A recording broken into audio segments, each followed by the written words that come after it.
What's good, kids? LaZebluekid here. Or yeah. What's good, kids? LaZebluekid. I just died. So we're doing a 3-hour stream today. Or wait, what's good, kids? LaZebluekid here. We're doing a 3-hour stream. How rude of me not to introduce myself yet again. So servers are coming soon to this, which is nice to know. But yeah, let's play some Start to Know. We're not playing that. Last time I played in this world was in July. It's time to get me some wings. No, today, I'm just going to, bring back some memories.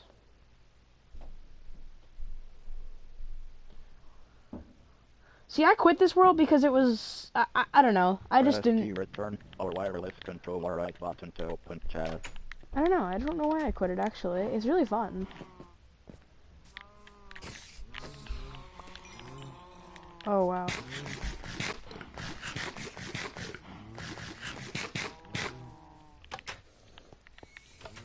Let me check comments.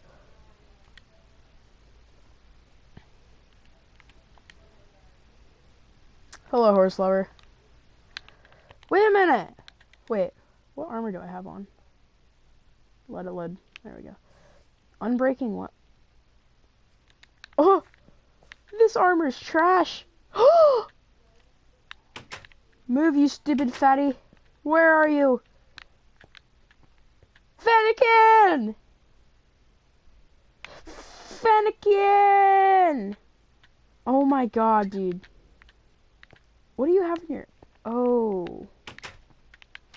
Bruh. Bruh. What are these enchants? What are these enchants? Why is all my stuff so bad? Dude, I don't remember this world being trash, dude. Oh. Well then. Where's my valuables? Dude, where did I... Oh, yeah, there it is. What? How come all my other stuff's complete trap? What is this? This thing has looting 2 on it. That's it. And this thing has sharpness 4. Excuse me. I'm sorry that I'm not reading comments right away. I don't really know why I'm not. Oh my god, no way I missed this world. Yeah, I missed it too. I don't know why I haven't been playing in it. Oh my god, dude. Yes. Yes. And don't ask what that is, cuz I don't really want to. I don't even know what it is. Probably Harrison's. No homo though. Probably Harrison. I probably use Harrison's. Harrison probably was doing something and then he put that in my... Why is my... Dude, my thumb is like... It has to be this controller. Oh my god, I missed this. The last time I played in this was July, so it's been a while. Last time I streamed it was like... July. It's been a while, okay? All this stuff. Oh my gosh. Oh my gosh. Broken armor and weapons.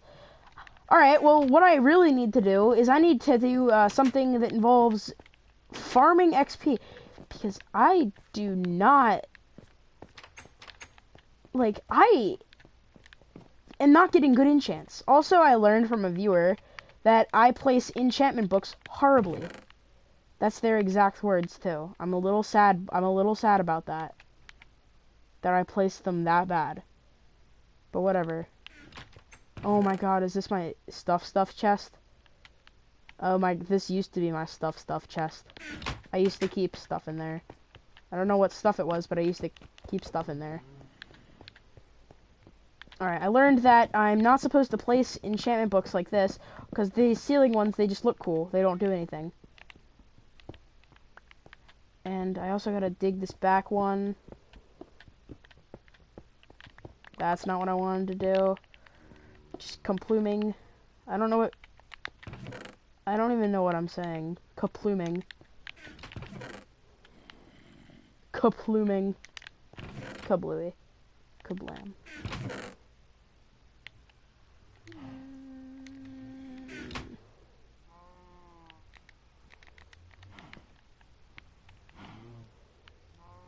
Can make 10 bookshelves. Gimme.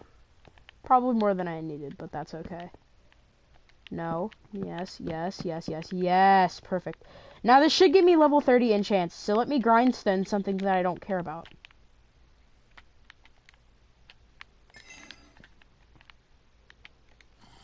No, it's still giving me 24. How do I get it to give me level 30? Should I go one higher?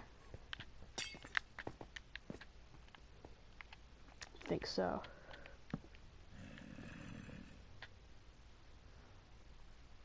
That's not where I wanted to put it, but okay. Give me level 30 enchant. I know I just have a crap ton of leather somewhere. I just know it, and then I have some paper, right? Give me that paper. Give me that gas.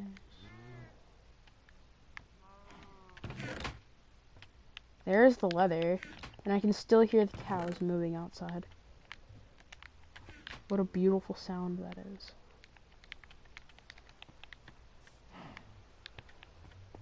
Dude, oh my god, I saw a zombie. I don't...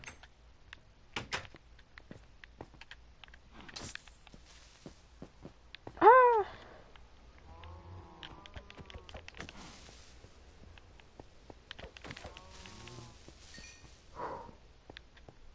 How did that guy get in?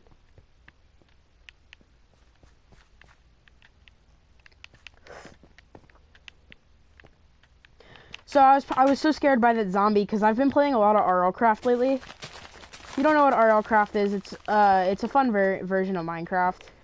It's a mod pack. It's really fun. And zombies, they kill you in 3 hits. It's redonkulous. It's redonkulous. I think it's absurd that they do that. Like, it's crazy to think that a zombie can kill you in 3 hits. Because normally zombies, they're kind of thought is like the less OP mob in Minecraft. No, in RLcraft. They're dangerous little boys.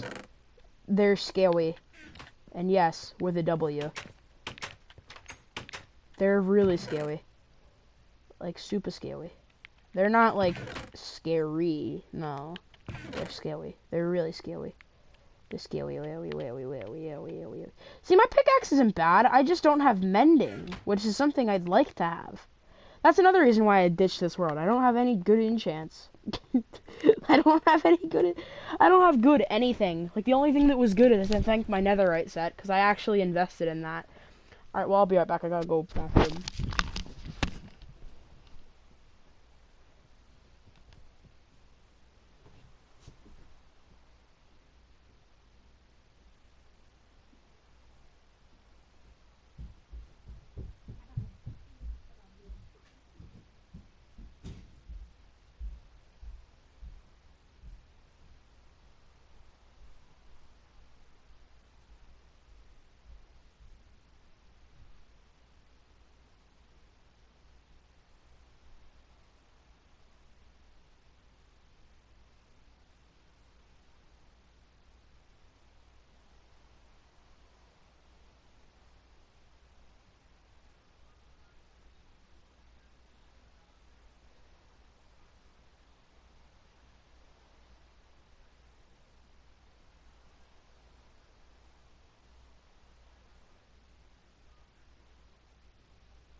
No, that's my stone pickaxe collection. I'm sorry.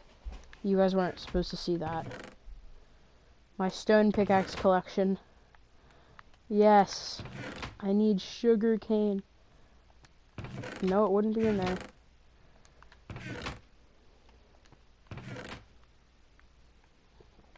Yes. Fuel me with sugar cane. Wait a minute. I just remembered something. If it's nighttime, I'm still going out. I mean, you heard what I said. Oh yeah, no more sheep farm. I forgot about that. Because skeletons, or wolves, kept on breaking in and killing all of my sheep. And some poopy person said in the chat that some dude in the chat said,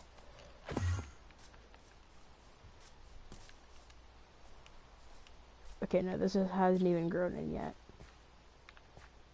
Also, this thing hasn't been used in decades. Well, I mean, it feels like decades.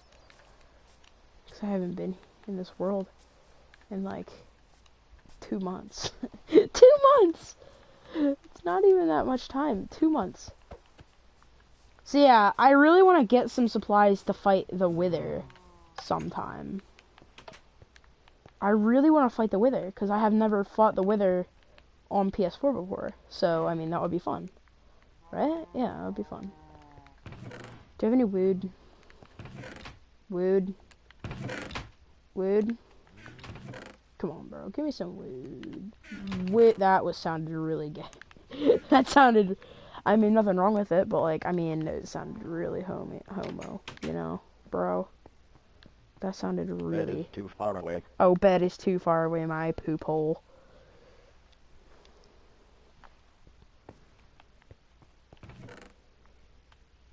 Dude, looting 2 diamonds. How good is my netherite gear? I want to see this. How good actually is this stuff?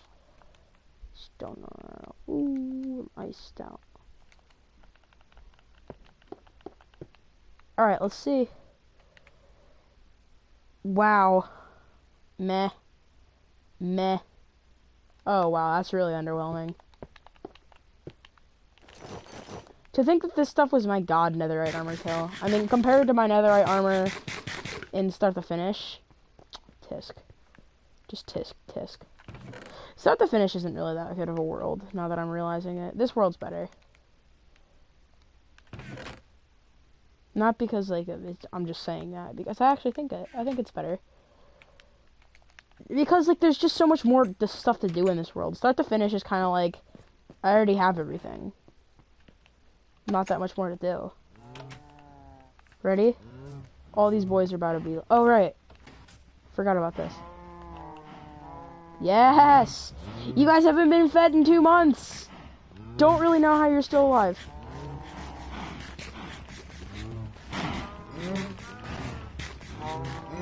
Yes, my pretties. You can eat now.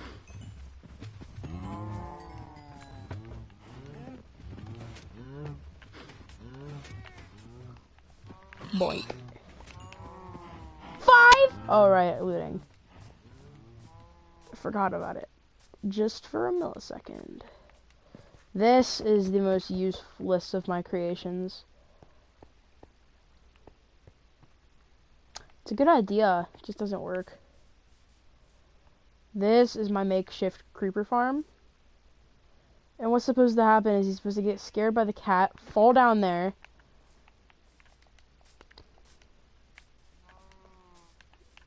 and then die.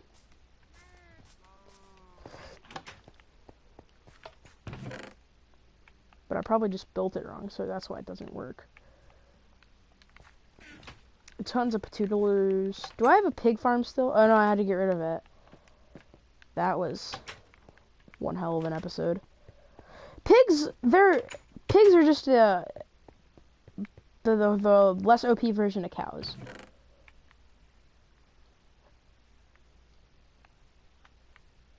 Dude, where is like my good bow? That can't be it. There's no way that's it. I mean, it does have infinity on it. I guess that is pretty good. Damn, bro. I got no diamonds. I got no diamonds, bro. I got no diamonds. I used to have a fortune. Where did all my good stuff go? I used to have so much stuff, dude, in this world. Oh, right. I died with all of it in the nether. That's right. Do I have any netherite bars? Bruh, I'm broke in this world. Jaden broke. I'm not kidding. I'm broke. I don't have any iron. No nothing. Dude, this is sad. This is just really sad. Dude, I thought I had more stuff in this world, bro. I mean, at least I got this. Yeah, that's pretty cool.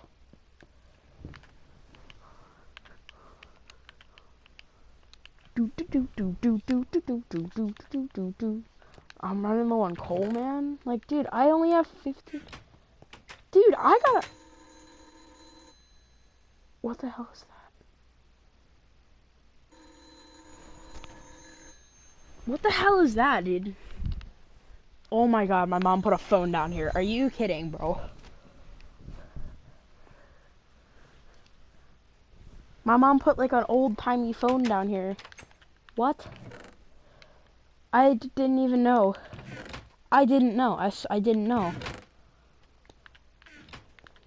What? I didn't know, sir. Oh, Fortnite updated. Big deal. I hate Fortnite. It ruined my childhood. Ruined it. I used to be so happy. I mean, I still am pretty happy, actually. A little bit's changed. Just a little bit.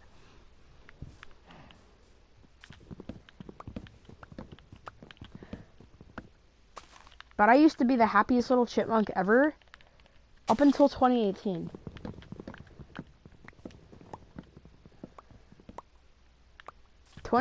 Was when Fortnite was super popular.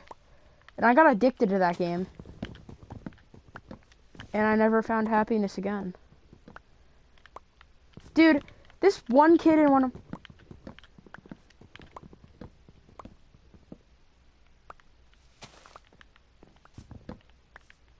There's one kid on one of my YouTube videos. I don't know his channel name anymore because he changed it so he wouldn't get roasted by my viewers. So he wouldn't get roasted by you guys, my subscribers, my loyal subscribers. So this guy wouldn't get toasted by you guys. But he changed his YouTube name. I don't know what it is anymore. I could probably find it really easily though, unless he deleted his comment. But he said, "I hate the way you play." Actually, you know what? I'm actually gonna go look for that right now. I don't know what video it was in, but it was in a start to finish video. So it was during the time period of start to finish. I think it was this part. Oh, by the way, if you're wondering what I'm watching my second account. Not saying what my second account's called, I'm just watching my second account.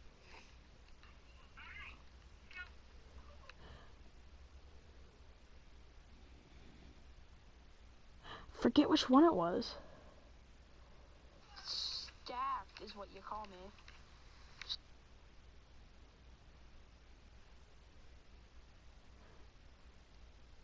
It was this one.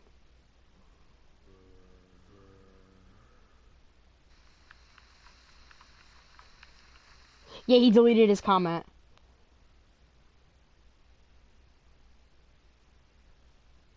Unless it wasn't in that one. No, it wasn't in this one. No, it wasn't in this one.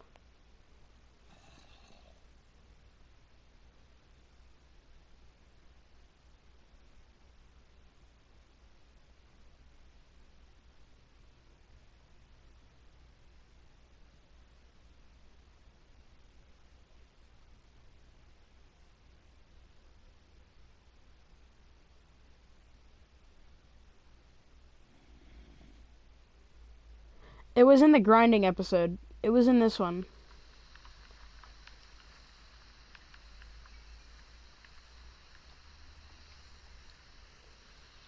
And this key commented, "Your enchantment table." I can't find the comment anymore because he deleted it like a cheeser.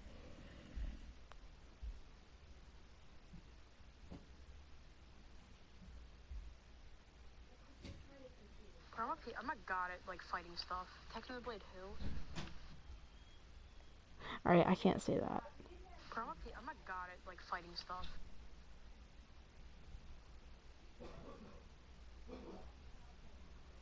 I can't.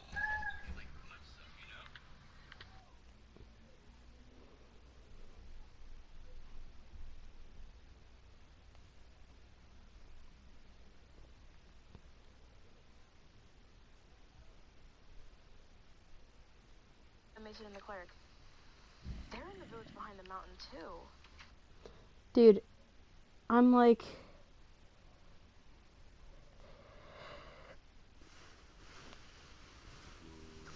Am I subscribed to this kid? Cause like, I don't think I am anymore.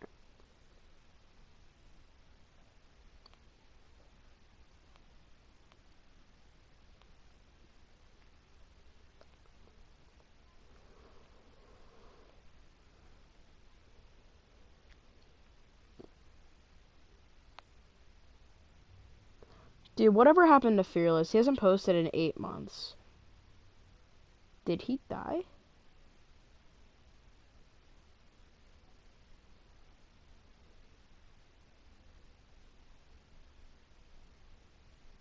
Wait a minute. Hold up. I think I know what I can do. I think if I go to my PlayStation messages, I think he sent me a message.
Dude, I can't wait to get out of this crap enchant stage. It's gonna be great. Oh, I was wrong. I only needed 5 bookshelves. This should be good. This should be enough to give me...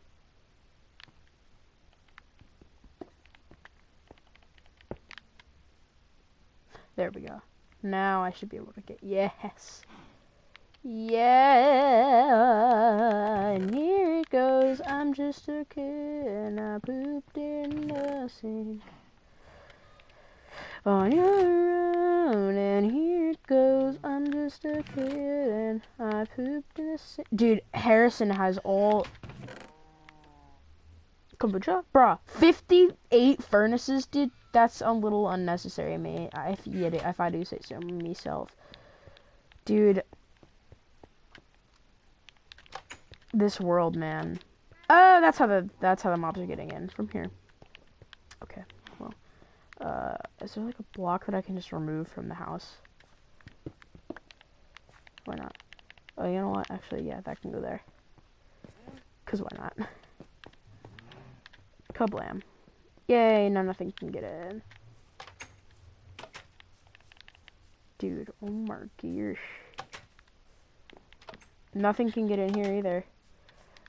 That's my little enclosed pond that I made during the 6-hour stream. I think it was a 6-hour one. It was either that or the 12-hour stream.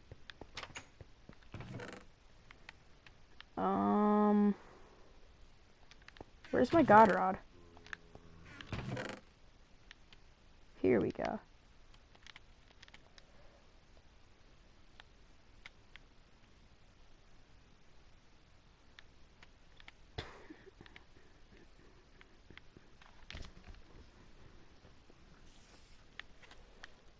Or no, I'm getting sidetracked. I really want to fight the Wither soon. So, like... I mean... Well, first I'm gonna go hunting some stuff, because I need XP. Because if I want to get those good enchants, then I gotta grind. Stone. Give me the enchants. Give me some good stuff. What did this have on it? Prot 2. Prot 1. Unbreaking 1. Projectile protection 3. Not even that good. Now I got a full set of unenchanted diamond. Now I'm gonna work my way up to a full set of Prot 4 netherite.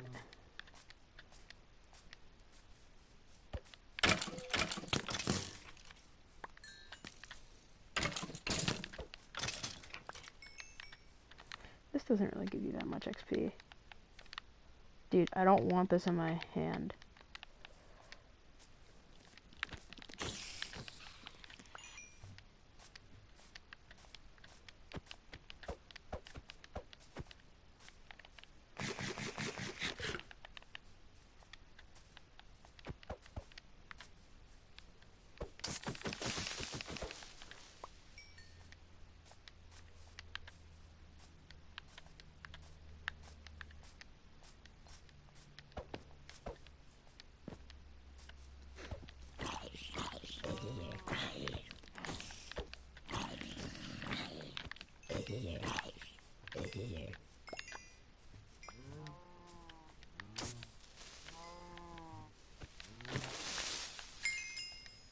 Level 25.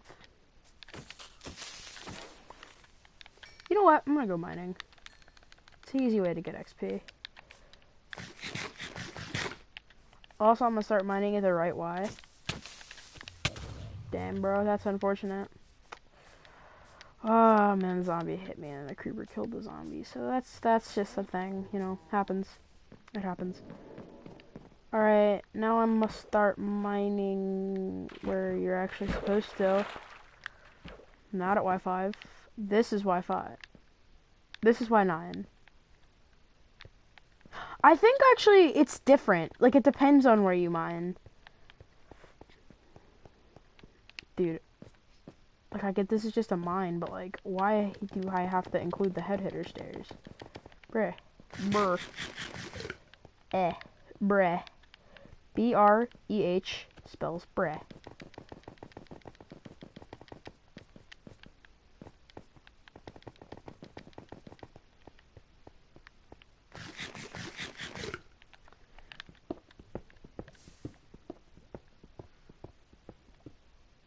Dude, what?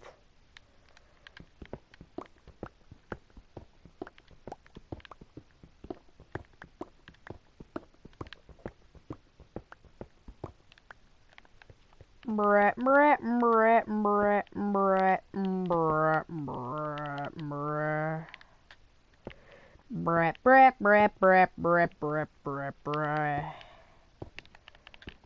Are you going to finish that? Brat, brat, brat, brat, brat, brat. Why is there another rack?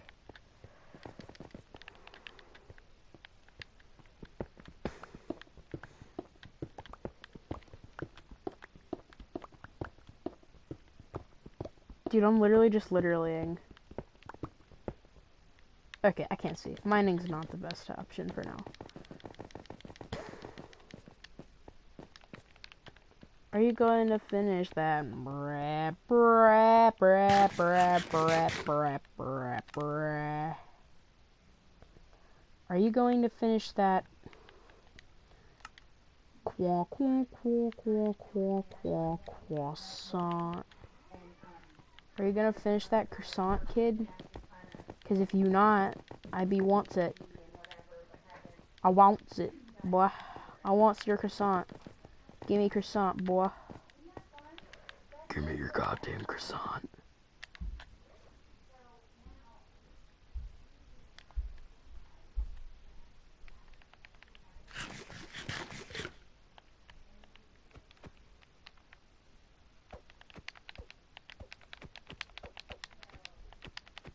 Wait, this is my nether pickaxe. Does that mean I have a better one somewhere? Wait. Does that mean I have a better pickaxe somewhere? Because this is my nether pickaxe. I'm confused on what this means. Does it mean that I have a better pickaxe somewhere? I'm not seeing one there. Oh! Oh, I remember what happened. I remember what happened to it. Yeah, I remember what happened to it. Yeah. I had to Kermit slip and slide in. So I got lost in the nether. That's where it went. Yeah, F's in chat for my netherite pick. I miss it too. I know. It's tragic. Yeah. That's where it went. I remember now. It's pretty sad, honestly. Because, like, I had that pickaxe for so long.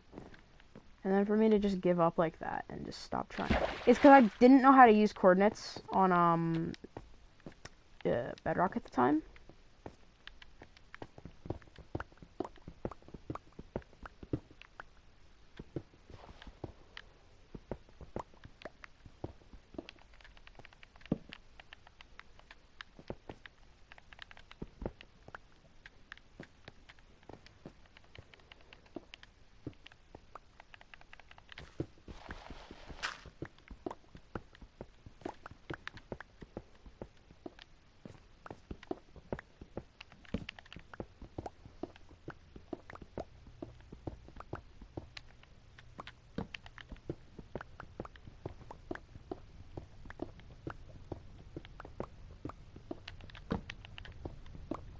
Dude, these things don't give off any light.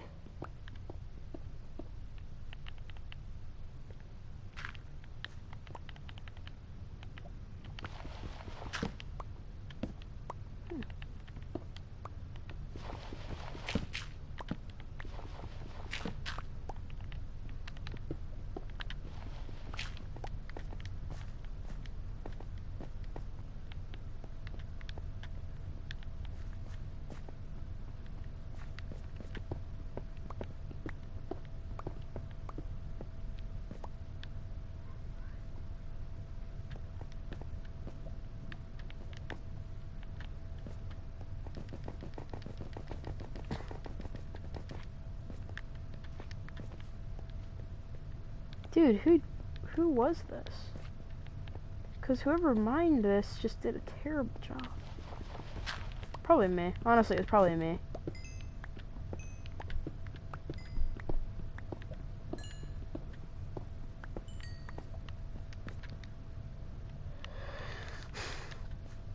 If I'm being honest, Not a lot of people actually like saying this because they know it's wrong, but I actually think it's right. I like Bedrock Minecraft more than Java, if I'm being honest. Java, I feel like it's too advanced. Bedrock's nice and simple. I mean, you know, like the Flintstones, they live in the town of Bedrock. It's kind of simple, like oldie days like that. Kind of like old days like that. It's like simple. It's nothing like these AFK fish farms. It's nice and simple. Like, you just do things the way that you're supposed to. You're not supposed to cheat to get them. Or, I don't really consider it cheating, because I use AFK fish farms all the time in Java. But you know what I mean by cheating. Like, just cheap ways to get all that stuff.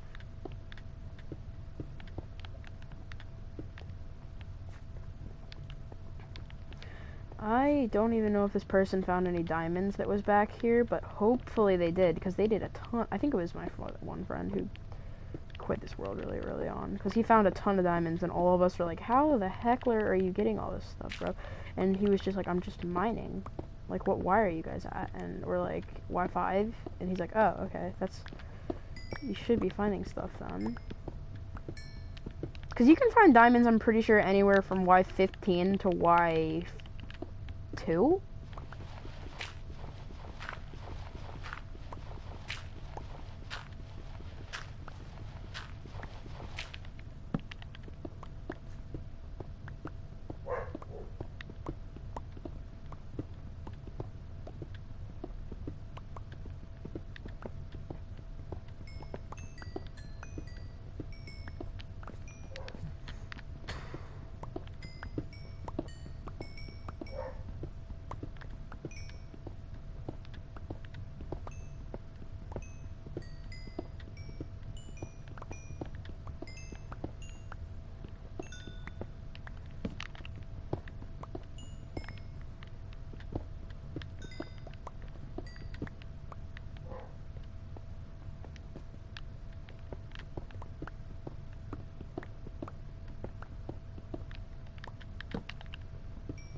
Oh, sweet.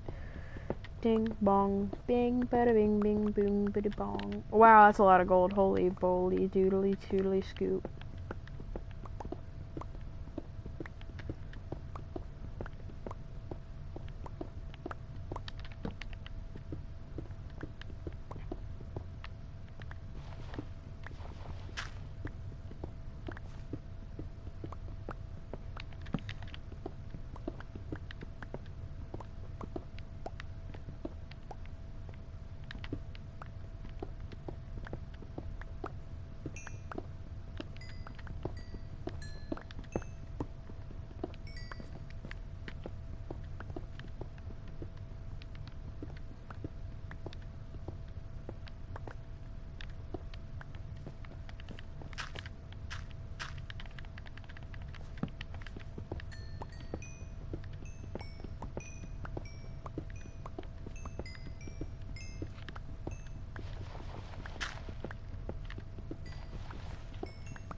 Dude, I need to turn my HUD size up. It's so tiny, I can't see it.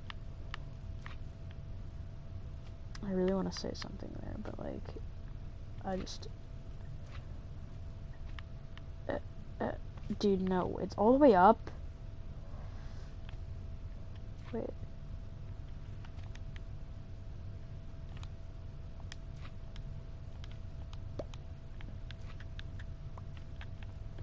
This is what I usually have my FOV at. This is Quake Pro.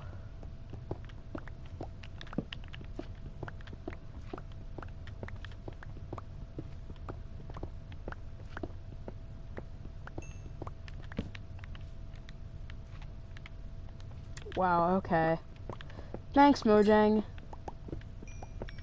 That's just a real punch to the gut. I'm in an extreme hill biome.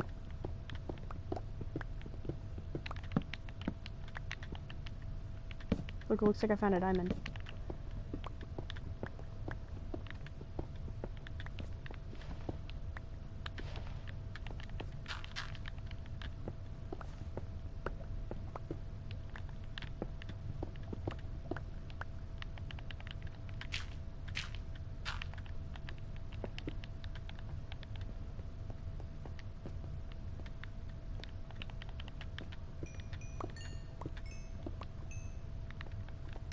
See, most people are kind of bummed when they get a low amount of subscribers in one day.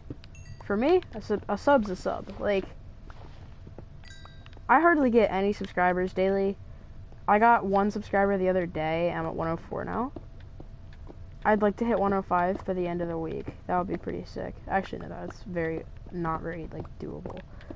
But, I mean, YouTube's always something that I really have wanted to do. Ever since I first started this channel, which was 2017?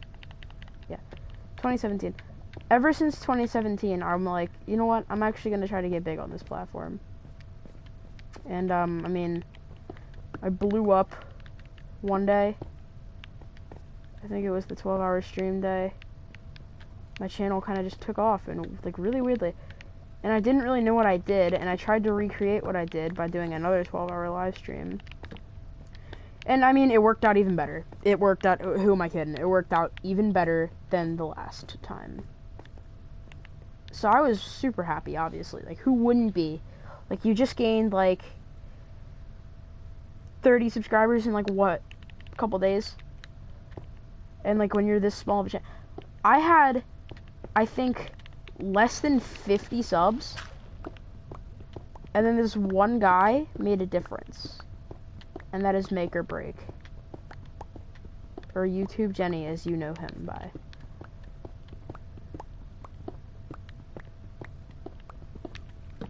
As you know them by. I should say them, because I don't want to assume anything, because it's 2020, bros. You can't assume. Are you just assuming? All you do is assume. And he's kind of the one that kickstarted it all. He's the first person that noticed my channel, really, in the 12-hour live stream. He's the first person that was like, you know what, bro? You're cool. I'm going to tell my friends about you. And I'm like, okay, thanks. And that was the first time I saw growth in, like, in my YouTube channel in, like, a year. That's, like, the first time I ever saw, like, real growth in my YouTube channel in a good year. So I'd just really like to say thank you to YouTube Jenny for that. Like, I mean, it's really special. Like, that happened to me. And if I ever hit 1 million subscribers one day, which I could, I honestly think it's gonna happen. Silverfish. I honestly think it's gonna happen. No, the silverfish. Yeah, die, you pissant.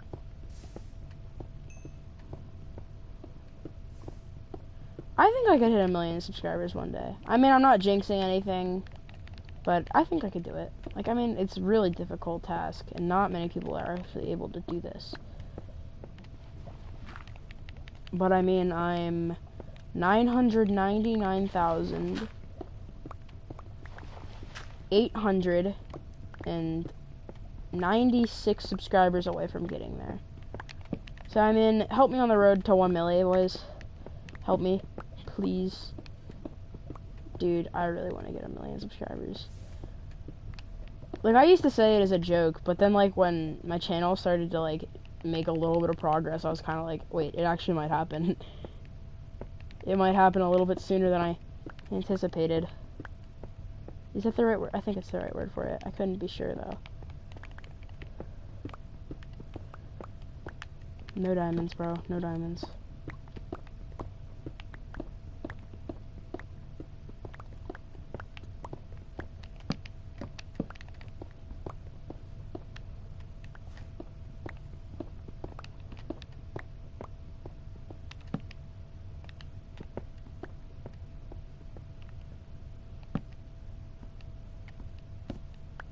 Oh, there's lava. I see lava. Oh, it's a cave.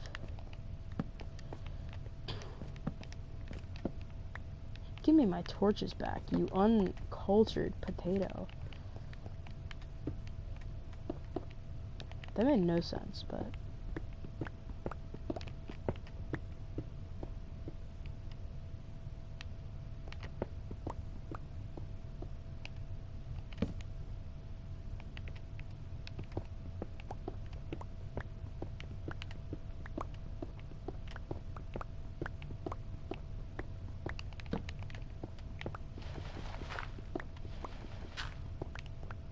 Alright, I'm gonna take a break from mining, and I'm gonna work on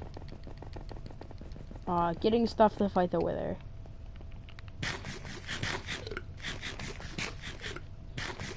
So that means I'm gonna get the wither skeleton skulls. I believe we actually have one. I think we have one skull. Could be wrong, but I think we have one skull. Do we have one skull? I don't know, actually. I think we do. I think we do. If we don't, then that's okay. I mean, I can always just get them because I got looting too, remember?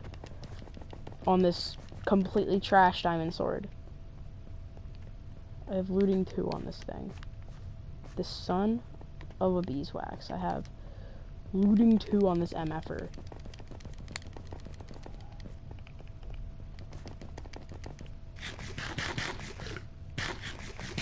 Wow, I lost a lot of hunger during that. Wow. It's a cocker spaniel. What the hell even is a cocker spaniel? I don't even know what a cocker spaniel is. It just sounds very British. Oh, that's just... Selling on Amazon has been instrumental of our success. Wait, I can sell stuff on Amazon if I want to. I didn't even know that. Can you actually do that? I love how Harrison does all this stuff, and he's so kind, but then he doesn't put any coal in the furnaces. So it's like a why the hell did you do this scenario? No? Oh wow, I hear a pillager.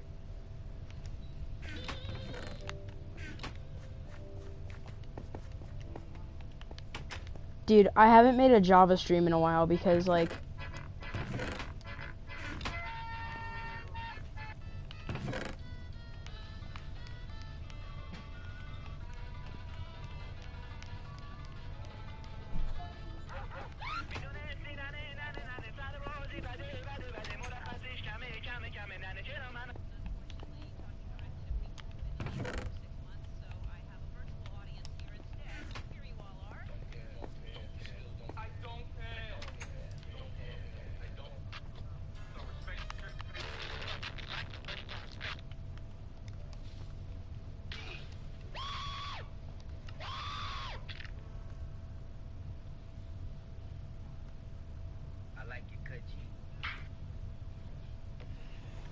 Let's try to be serious.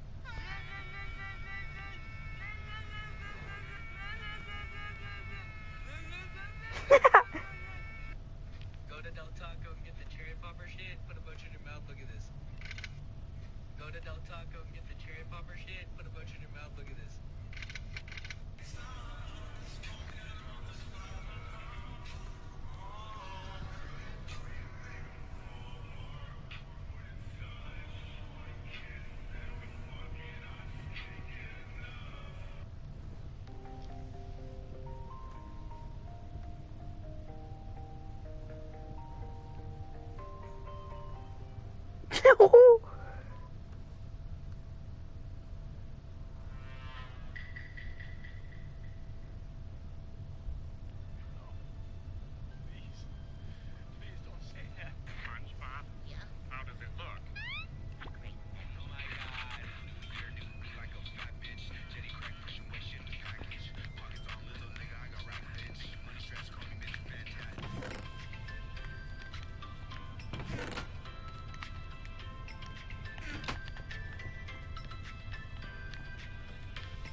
want to get a book published, don't you? Well, yes. Well, if you want to be in black and white's got to be in you.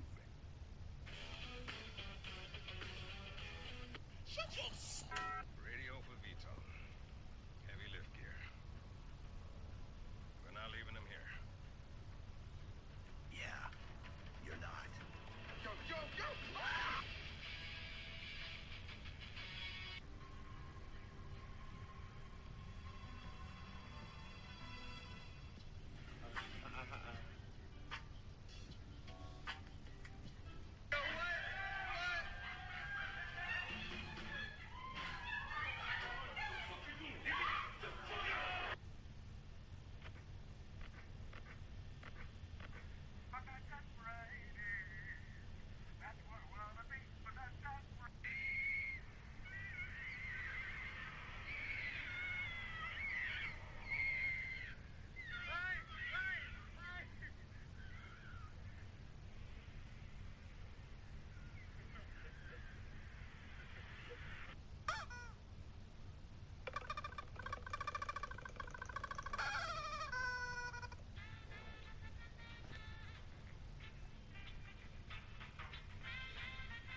Let me be clear.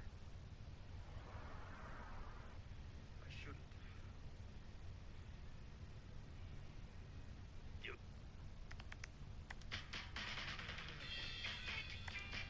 What was I gonna do? I don't need this on me. Oh my god, it's the worst feeling when you forget what you're going to do.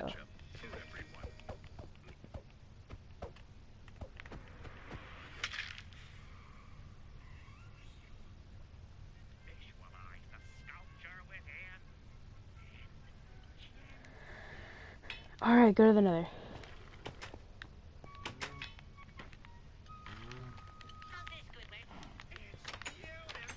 Guess what? Play Uno real quick and I can record it and make that my upload tonight? I don't know. Everyone has Uno, dipshit. It came free with your fucking Xbox. I didn't get it. I have the oldest Xbox known to man. No, you don't. I bought mine on day one, you fucking tard. I don't have it, you fucking...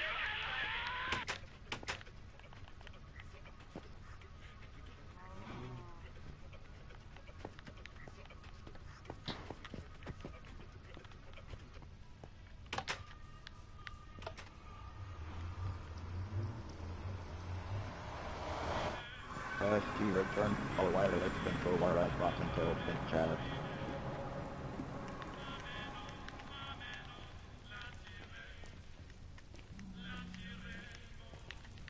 might as well be the first meeting, right? Obsessed with the paper like Dwight on a flight last night. Now I'm back feeling tight. I'm a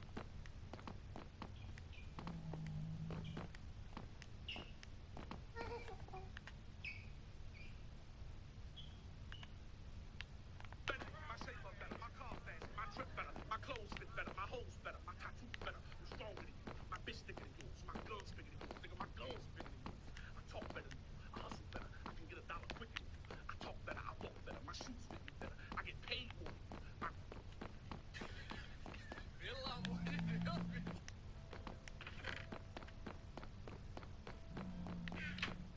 With bitches that I barely know, I got these problems on my own. Habits set in stone, said I'll see you in the morning and you wake up with it. She gonna tell me these thoughts.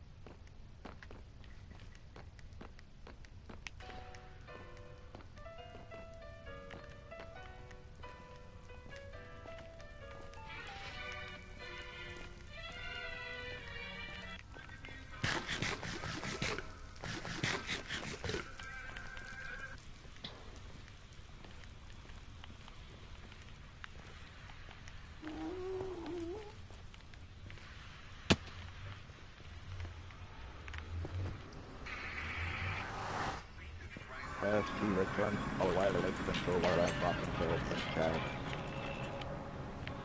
Alright, I'm gonna, like, take a break.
guy found a baby cougar and quickly found out that the mom was close by.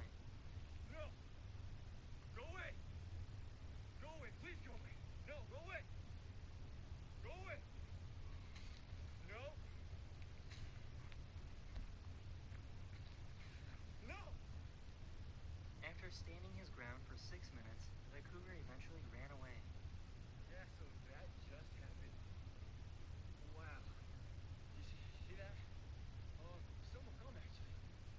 Holy cow.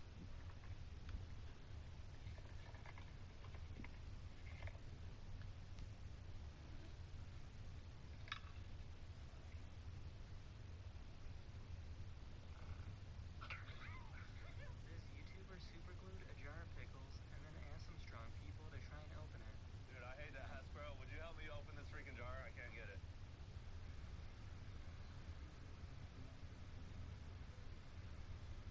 You gotta get it, dude. There's no way you can't get this, dude. Well, you know, like sometimes you have to hit it.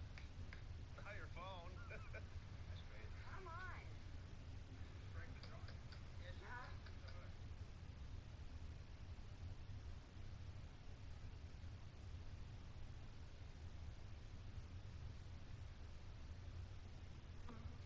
This girl was freaking out when her sister got out of bed and started sleepwalking. Stop staring at me like that. Alexis. Stop. Comments. Scam. I went from Technoblade stream to yours. Scam. No playing Minecraft. Oh, I'll play Minecraft.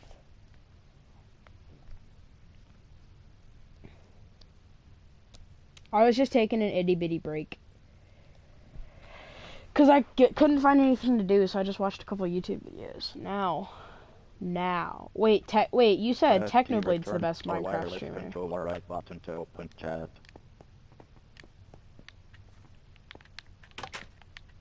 You said Technoblade's the best Minecraft streamer?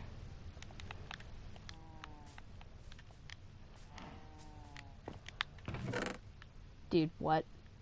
Dude, that has to be green. I'm telling you, dude. He's just a chungus. Nah, you are. That's why I came from Techno to you. Yeah, there you go. See? Technoblade's not the best. All those YouTubers out there saying that they're the most underrated YouTube channel. That is mahogany. You aren't the most underrated. No, I don't understand the people who say that they're underrated when they have like 4 million subscribers. So stupid. Like, people who say they're underrated have like hundreds of... Techno is better than Dream. Like at what? Like YouTube or Minecraft? Which one?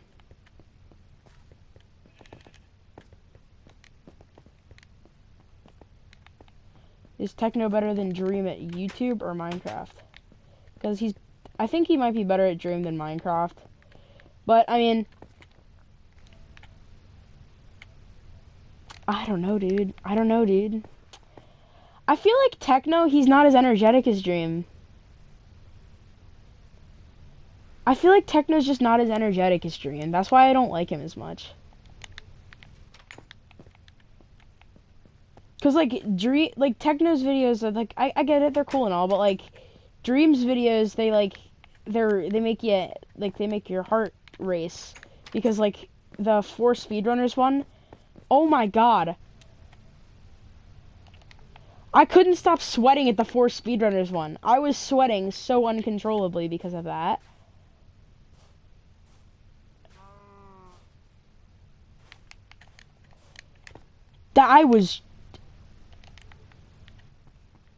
Oh my god, I could not stop just stressing at that video.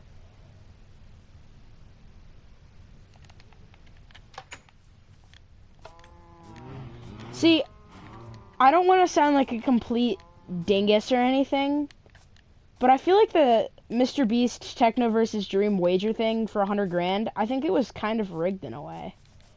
Because, okay, I don't want to hear it, just like, don't, like, you can post crap, I guess at that, what I just said, But think about this. What does Technoblade specialize? What was the thing about? The thing was, yeah, I know. What was the thing about? The thing was about PvP. What does Technoblade specialize in? PvP. What does Dream specialize in? Not PvP. He specializes in speedrunning. He holds 2 world. Yep. There are the yeah.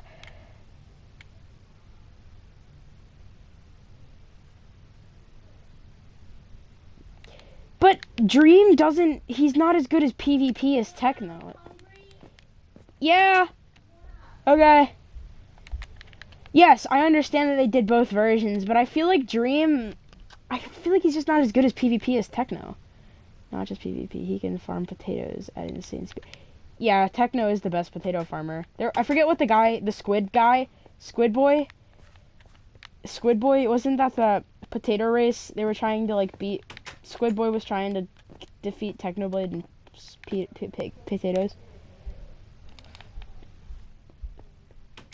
Was it Squid Boy? Was it? That's what he was. It was. See, I watched Techno.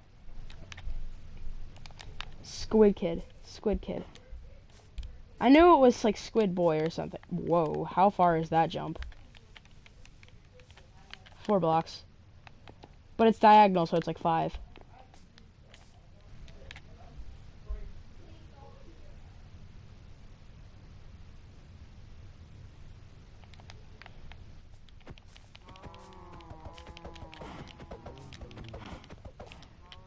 Does this world look familiar to you?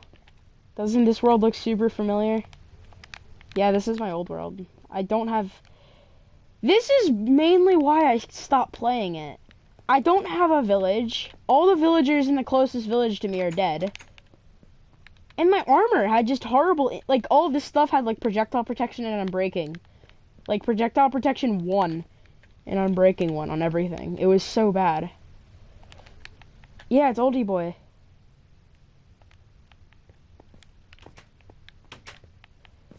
I miss this world, dude. It's fun, man.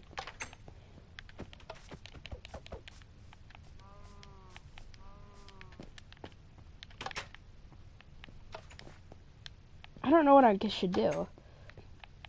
What should I do? I didn't think the enchants in this world were that bad. I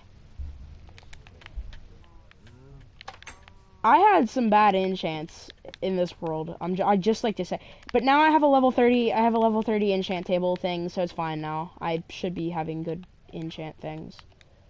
You should be able to enchant flint and steel. You should be able to, and you know you should be able to. Oh my god, this never gets old. Never gets old. So you can just go here, kabloink, kabloink.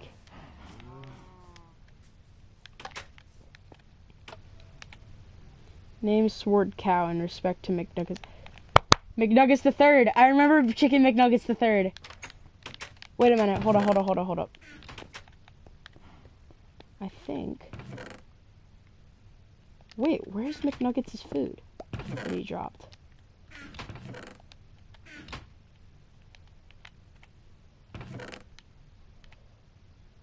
I want to say that's it, but I know it's not.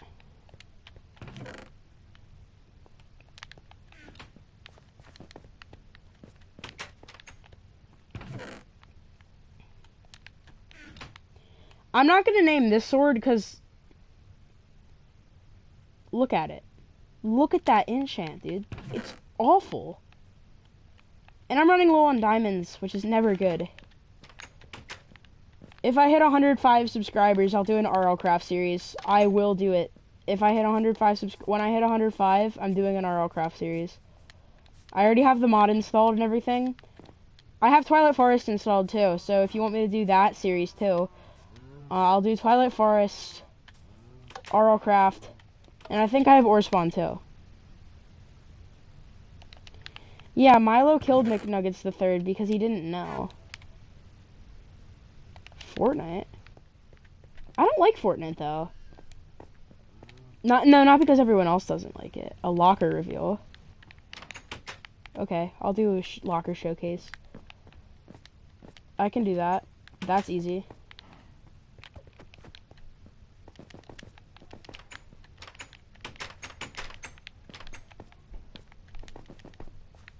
McNuggets the third lived in here. Chicken McNuggets the third lived in there.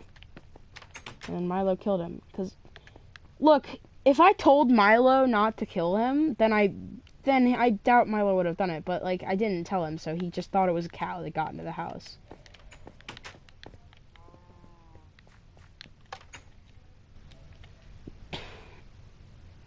Do a locker reveal. Do a face reveal at 105. I think I should do an RL Craft series. Just so you can see me, just so you guys can see me cry.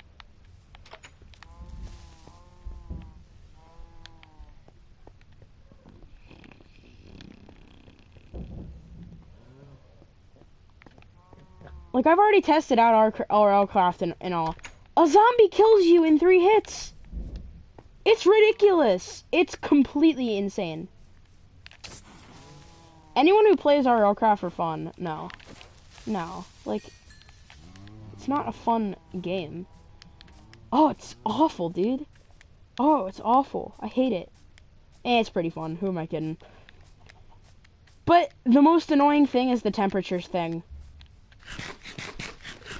See, I have this RL Craft world. I live in the desert. Oh, bad mistake. Oh my god, bad mistake. The only good thing about living in a desert in RL Craft is you get the joust mob spawns in. And that stuff if you cook the meat and eat it, it gives you speed 3. So that's the only good thing about living in the desert. Also, you get a ton of stuff that spawns in the desert too, which is also really cool. I also have ore spawn, so if you want me to do fun stuff with ore spawn on this channel, yes, I will do that. 105 means, I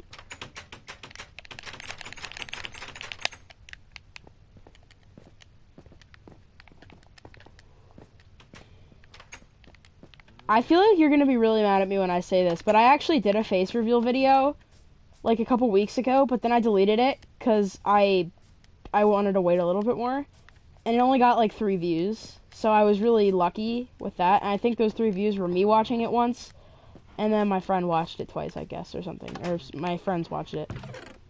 But I actually did do a face reveal video, and I deleted it. But I mean, if you were lucky enough to see it, then... Yeah, I knew it. I knew it. You missed it. No.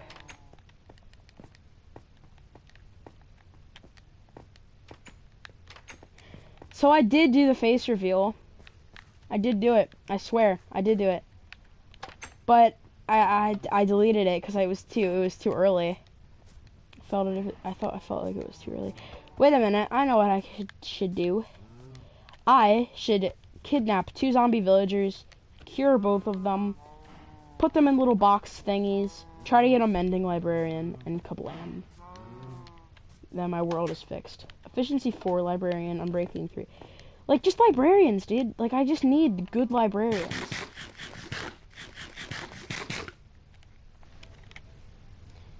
So you have it recorded. Yeah, I actually do have it on my phone still, I think. No, I'm not Wait, actually, no, I recorded it through, like, the YouTube recorder thing. He was talking, he wants to scrap, yeah? My favorite meme of all time. This is my favorite meme of all time. Yeah, he was talking, he wants to scrap, yeah? Hello? What he wants, you want the smoker, bro? Who do you think you are? You want the smoke, bro? That is my favorite meme of all time. Re-upload. Nah, I can't re-upload it. Not anytime soon. Not anytime soon.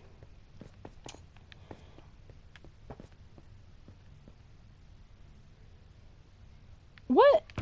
Wait, what? Wait, what? Hold up. I used to have a... Wait. No. Wait, didn't I used to have melon, like a melon thing back here? That's really weird. Huh. I thought I used to have a melon thing back there.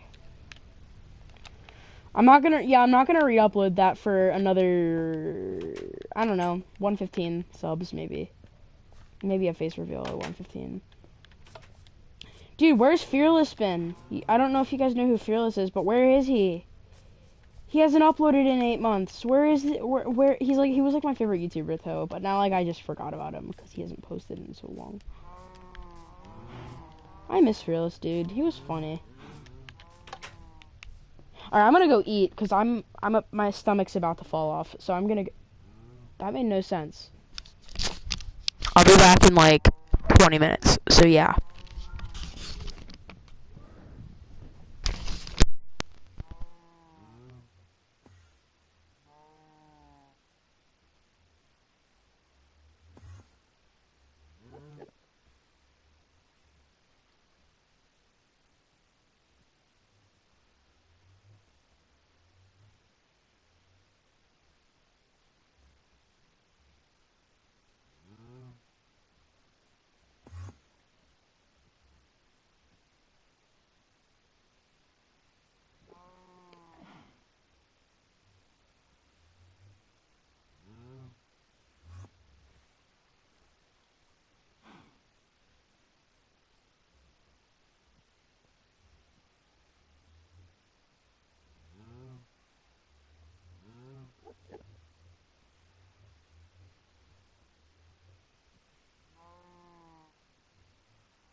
Alright.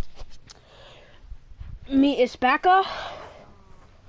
If you stuck through when I was eating food so I don't die, then that's cool.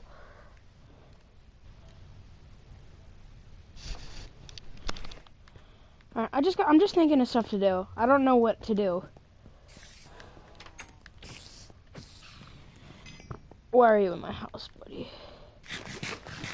It's not gonna end well for you. Buddy, old pal. Kachika.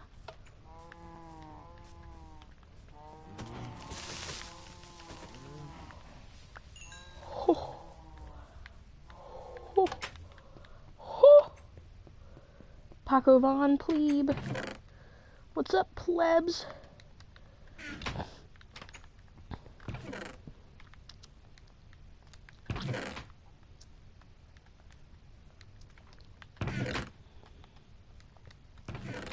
I'ma build a mob farm. I'ma build a mob farm. I'ma build a mob farm. Yes, I will. Pico de Gallo.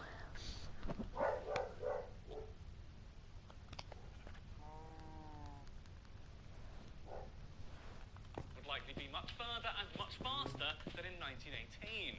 Thankfully, America is working hard for a solution. In fact, the US has spent more money researching this disease than any other on Earth. The big problem is that flu vaccines are grown using chicken eggs. So even after a cure is found, it takes weeks for them to hatch and therefore be ready for distribution. The CDC are currently working on cutting the reaction time of the pandemic from a predicted 30 weeks to just 6. If a quicker route of manufacturing a cure is found, the publicly funded World Health Organization has plans to continue to take over all major medical facilities in the world in order to mass produce a vaccine and save hundreds of thousands of lives. Number 8. Super volcanoes. I don't want to panic you, but there are as many as 20 volcanoes on Earth that could potentially kill everyone if they erupted. 20. Known as super volcanoes, if one goes off, it can pump enough ash into the air that it blocks out the sun and kills off the entire food chain. Now luckily, NASA, again, are on it. Yeah, apparently the whole of space wasn't enough to keep these guys busy, so they've taken up saving the Earth these days from massive lava-burping doomsday machines. The current plan is to dig a chute from 10 kilometers down from the volcano on its side. Then you pump highly pressurized water into the volcano to keep it too cool to erupt. The plan would cost $3.4 billion, but A, that seems like a bargain to save, all life on Earth, and B, scientists could actually extract heat from the volcano and use it for geothermal power. Yeah, those brain chads at NASA have actually worked out a way to take a potentially world-ending supervolcano and cucked it into giving us free energy. Good work, nerds. Number 7. Alien invasion. The actual specifics of how the government would respond to an all-out extraterrestrial invasion are classified, but we do know what the general procedure would be should aliens come a-knocking. Any scientist who has credible evidence of aliens has to report that information to the United Nations. From there, scientists and diplomats would take the lead, not the military. However, if the aliens were less like the peace and love kind from Contact and more like the lasers and death kind from Independence Day, then the military would get a crack at them. Despite what you might expect, the Air Force, or Trump Space Force, wouldn't likely be in charge of the counter-offensive. Because most of the Earth is water and there are aircraft carriers across the world, the US Navy are the force most experts believe would have to save the day. To be honest, though, it's largely academic. Any intelligence competent enough to reach us from light years away without us knowing would likely have the tech to obliterate us in seconds anyway. Number 6. Zombies. If the undead do rise, I'll be in trouble. After all, only 11% of Brits have a zombie apocalypse plan. And the furthest the UK government has gone into making a strategy is let gamers and the Walking Dead fans sort it out. For our American audience, though, you're in a much better situation. And not for the reason you think. In 2011, the Pentagon released documentation from training exercises known as Code 8888. The documents spell out the US's defense strategy in case a disease that zombified citizens started spreading throughout the nation. The plans broadly involve building up temporary safe points across the country, while putting blockades at zombie-heavy choke points. Also, all communications between military posts would be uncoded, since zombies can't understand language, and any survivors might intercept the messages and navigate to a safe point. Now, to be fair, this was a training exercise for military students to learn the basics of urban warfare. But still, it has a lot of useful ideas within it that could definitely be applied in a real-life outbreak. Number 5. Solar flare. When you buy from Amazon, you're supporting artists like myself. That's exactly what you're getting when you get on Amazon. A solar flare, or a coronal mass ejection, is basically when the sun decides it hates us. It then bathes the entire planet in a wave of solar energy. And according to a paper in the Astrophysical Journal, we're overdue for one. The blast would create a sudden power surge, one strong enough to overwhelm the world's electronics and wipe out all power grids, devices, and even the internet. I think we had a video on something like that happening. Taking out our entire power system would fundamentally change the world, leading to mass rioting and starvation as food chains around the world were disrupted, especially since experts believe the power could stay out for as long as 2 years. In America, this threat is taken so seriously that there are as many as 27 government programs looking for solutions. Most of these are preventative, with the Department of Energy hoping to redesign the nation's energy generators to be able to withstand sudden power surges. If this disaster did happen, the Department of Homeland Security also has plans. They've developed localized mobile power generators which could travel to various parts of the US, restoring power to different regions. Here's a question though, if all power was wiped out on Earth, what's the first thing you would do? Let us know in the comments down below if there's still power and you can access your device.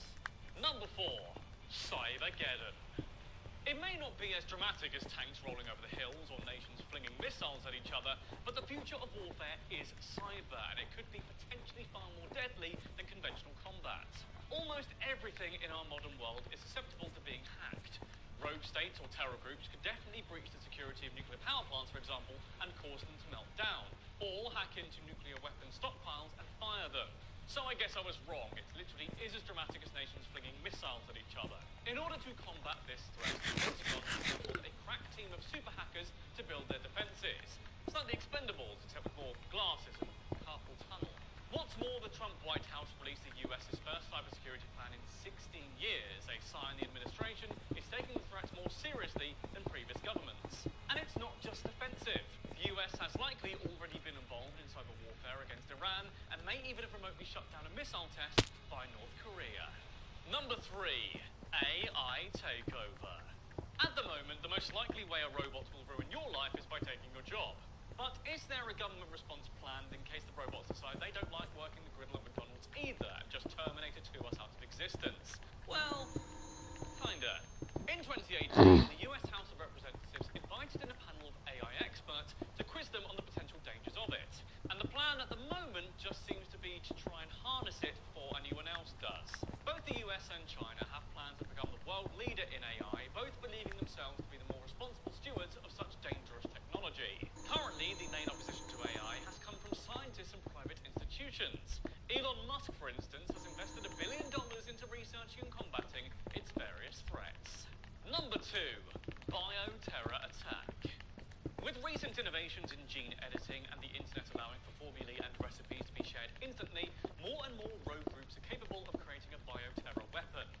That should be a real worry, because a well-designed biological pathogen would be extremely difficult to fight. What's more, the population under attack would become part of the weapon itself, carrying the disease and spreading it further and further. There is a safeguard in place, though. In 2018, the Washington Post took a break from attacking YouTubers and was treated to a rare peek inside the US's secret stockpile of emergency medicine. Hidden at a secret location in Washington, D.C., there's a building with $7 billion worth of medicines, ranging from vaccines to antivirals and, yes, antibiotics. If a biological attack occurs, the local police, National Guard, or even the army would have to quarantine the area. Then the appropriate medicine would be flown to the city and distributed as swiftly as possible. Number 1. Nuclear war. Yeah, I'm sure you could guess that this one was coming. While most of the entries on this list are natural, this one is entirely man-made. So obviously there are plenty of plans in place for if someone does decide to trigger mutually assured destruction. The US has underground bunkers capable of holding up to 1,000 government officials. Because even if all that's left of government is a Fallout-style hellscape of pirates and raiders, we can't do that without bureaucracy. America also has a series of specially designed planes for transporting the president and other top officials to the bunkers. Each plane costs $350 million and is designed to be resistant to the electromagnetic pulse that accompanies a nuclear blast. That means everything on board is analog. The plane can also refuel in midair, so it doesn't have to land if that's more dangerous. And that's better than Britain's Cold War plan. Apparently, our top priority in case of a nuclear attack was to save the Queen. Love you, Liz, but I'm sure there are other things that are probably more important.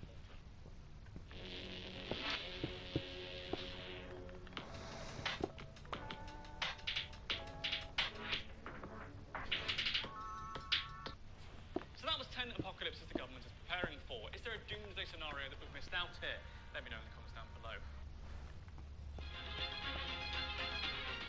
While the events of 2020 may have seemed impossible to predict, typically there is one iconic, clairvoyant animated show that managed to get things scarily accurate.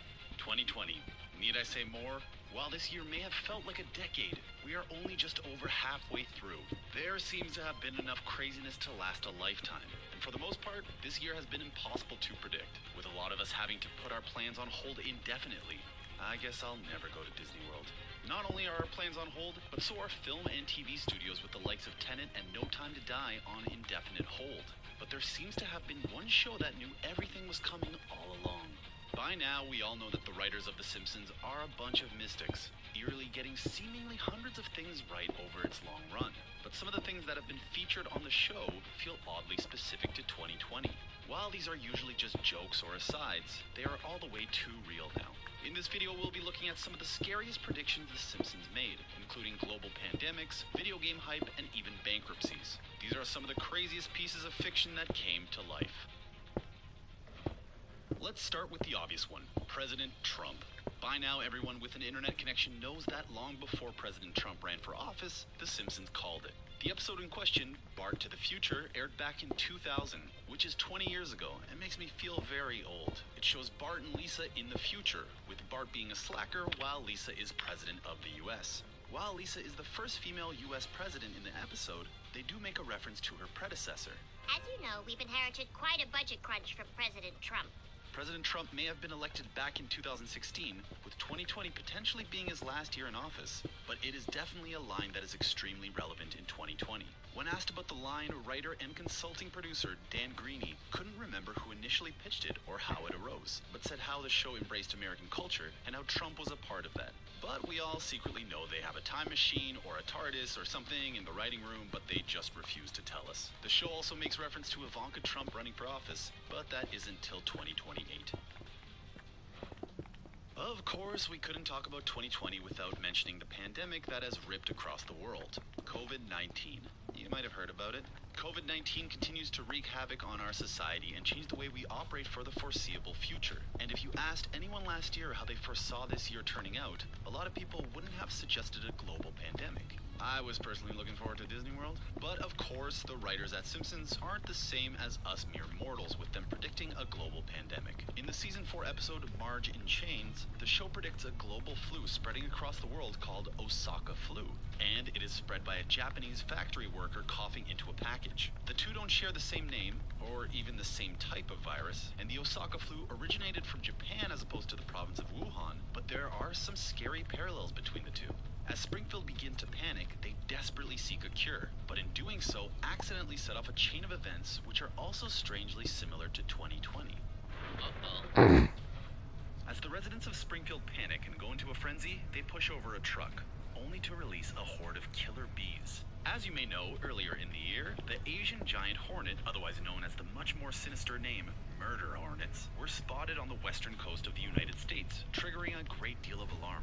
Not only does the sighting of murder hornets in the US pose a threat to local wildlife, but let's face it, a creature that is known as a murder hornet is somewhat concerning. The threat seems to have been somewhat contained for now, but with the way 2020 is going, I am definitely sleeping with one eye open. The Simpsons may not have called them murder hornets, but to have killer bees in the same episode as a global pandemic is an ominous coincidence. I'm cured. I mean, ouch.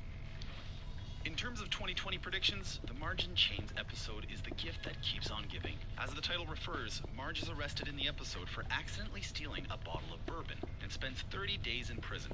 Marge's arrest leads to mass riots across Springfield. While the events are very, very different and the beats in the episode are purely satirical, the mass riots due to a controversial arrest have striking parallels to the justice riots taking place across not only the US, but the world. If the episode had just featured this arrest, then it may not have been enough to compare it to the riots of 2020. But with the inclusion of a global pandemic and killer bees, the coincidences are just too much to not include. A controversial statue in the episode of Margin Chains is what leads to the riots, with Springfield Park Commission failing to raise enough money for an Abraham Lincoln statue, and instead going for a statue of Jimmy Carter. Meet history's greatest monster! In fact, the episode ends with Springfield unveiling a Marge statue. It's beautiful. Which is the best statue you could make, but it actually turns out to be the Carter statue with Marge's hair. So pretty close, I guess. But there was another episode that refers to a controversial statue.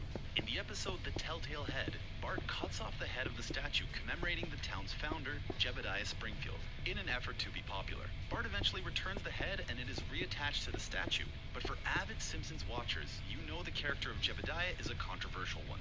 Lisa uncovers the truth that Jebediah is actually a literal silver-tongued pirate called Hans Sprungfield, who brawled with George Washington before assuming the name Jebediah Springfield, making him an imposter and false icon.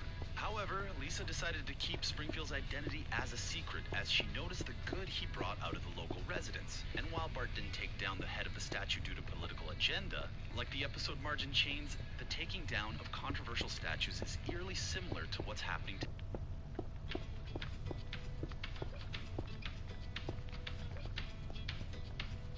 today on the back of the Justice riots. Another moment of clairvoyance from the Simpsons writers comes in the form of them predicting the fate of department store chain JCPenney's. In a 2006 episode of The Simpsons, we see the family at the mall looking at a desolate and derelict JCPenney's store, which in the episode had completely shut up shop. Flash forward 14 years and news coming out in May that the chain had filed for bankruptcy due to the financial implications of the coronavirus. Although it may not be as shocking of a prediction as it first appears, with the chain reportedly financially struggling for over a decade now, it may have been safe to guess that JCPenney's would close down. It also would be a safe bet that the Simpsons writers sold all their penny stocks. Hey yo. Don't you have any follow-through on anything? And that there will be several people on Wall Street calling them up to find out what other stocks they should buy or sell. $25. Or does that count as insider trading? Another huge effect of COVID-19 are workers leaving the office and working from remote locations. This means companies are becoming even more reliant on video conferencing, leading to platforms such as Zoom rising in popularity and usage, as well as close-ups of your colleague Suzanne while she repeatedly asks if you can hear her, as her cat meows in the background. But that's a very non-specific example. Anyways, video calling may be a commonplace technology now, with almost everyone having access to it, but it was something yet to be discovered in the 90s. But of course, The Simpsons predicted its rise all the way back in 1995. In the season 6 episode Lisa's Wedding, which flashes forward to Lisa's future, we see Lisa and Marge talking over a picture phone, something strikingly similar to Zoom and other video calling platforms. Another thing that episode predicts is World War III, but let's hope that doesn't happen. Another piece of technology that has become ever so popular during 2020 and the global pandemic is the rise of Animal Crossing. With most people stuck inside all day, the sales of Nintendo Switches skyrocketed with them selling out quickly. I am still waiting to get mine, along with many Nintendo games.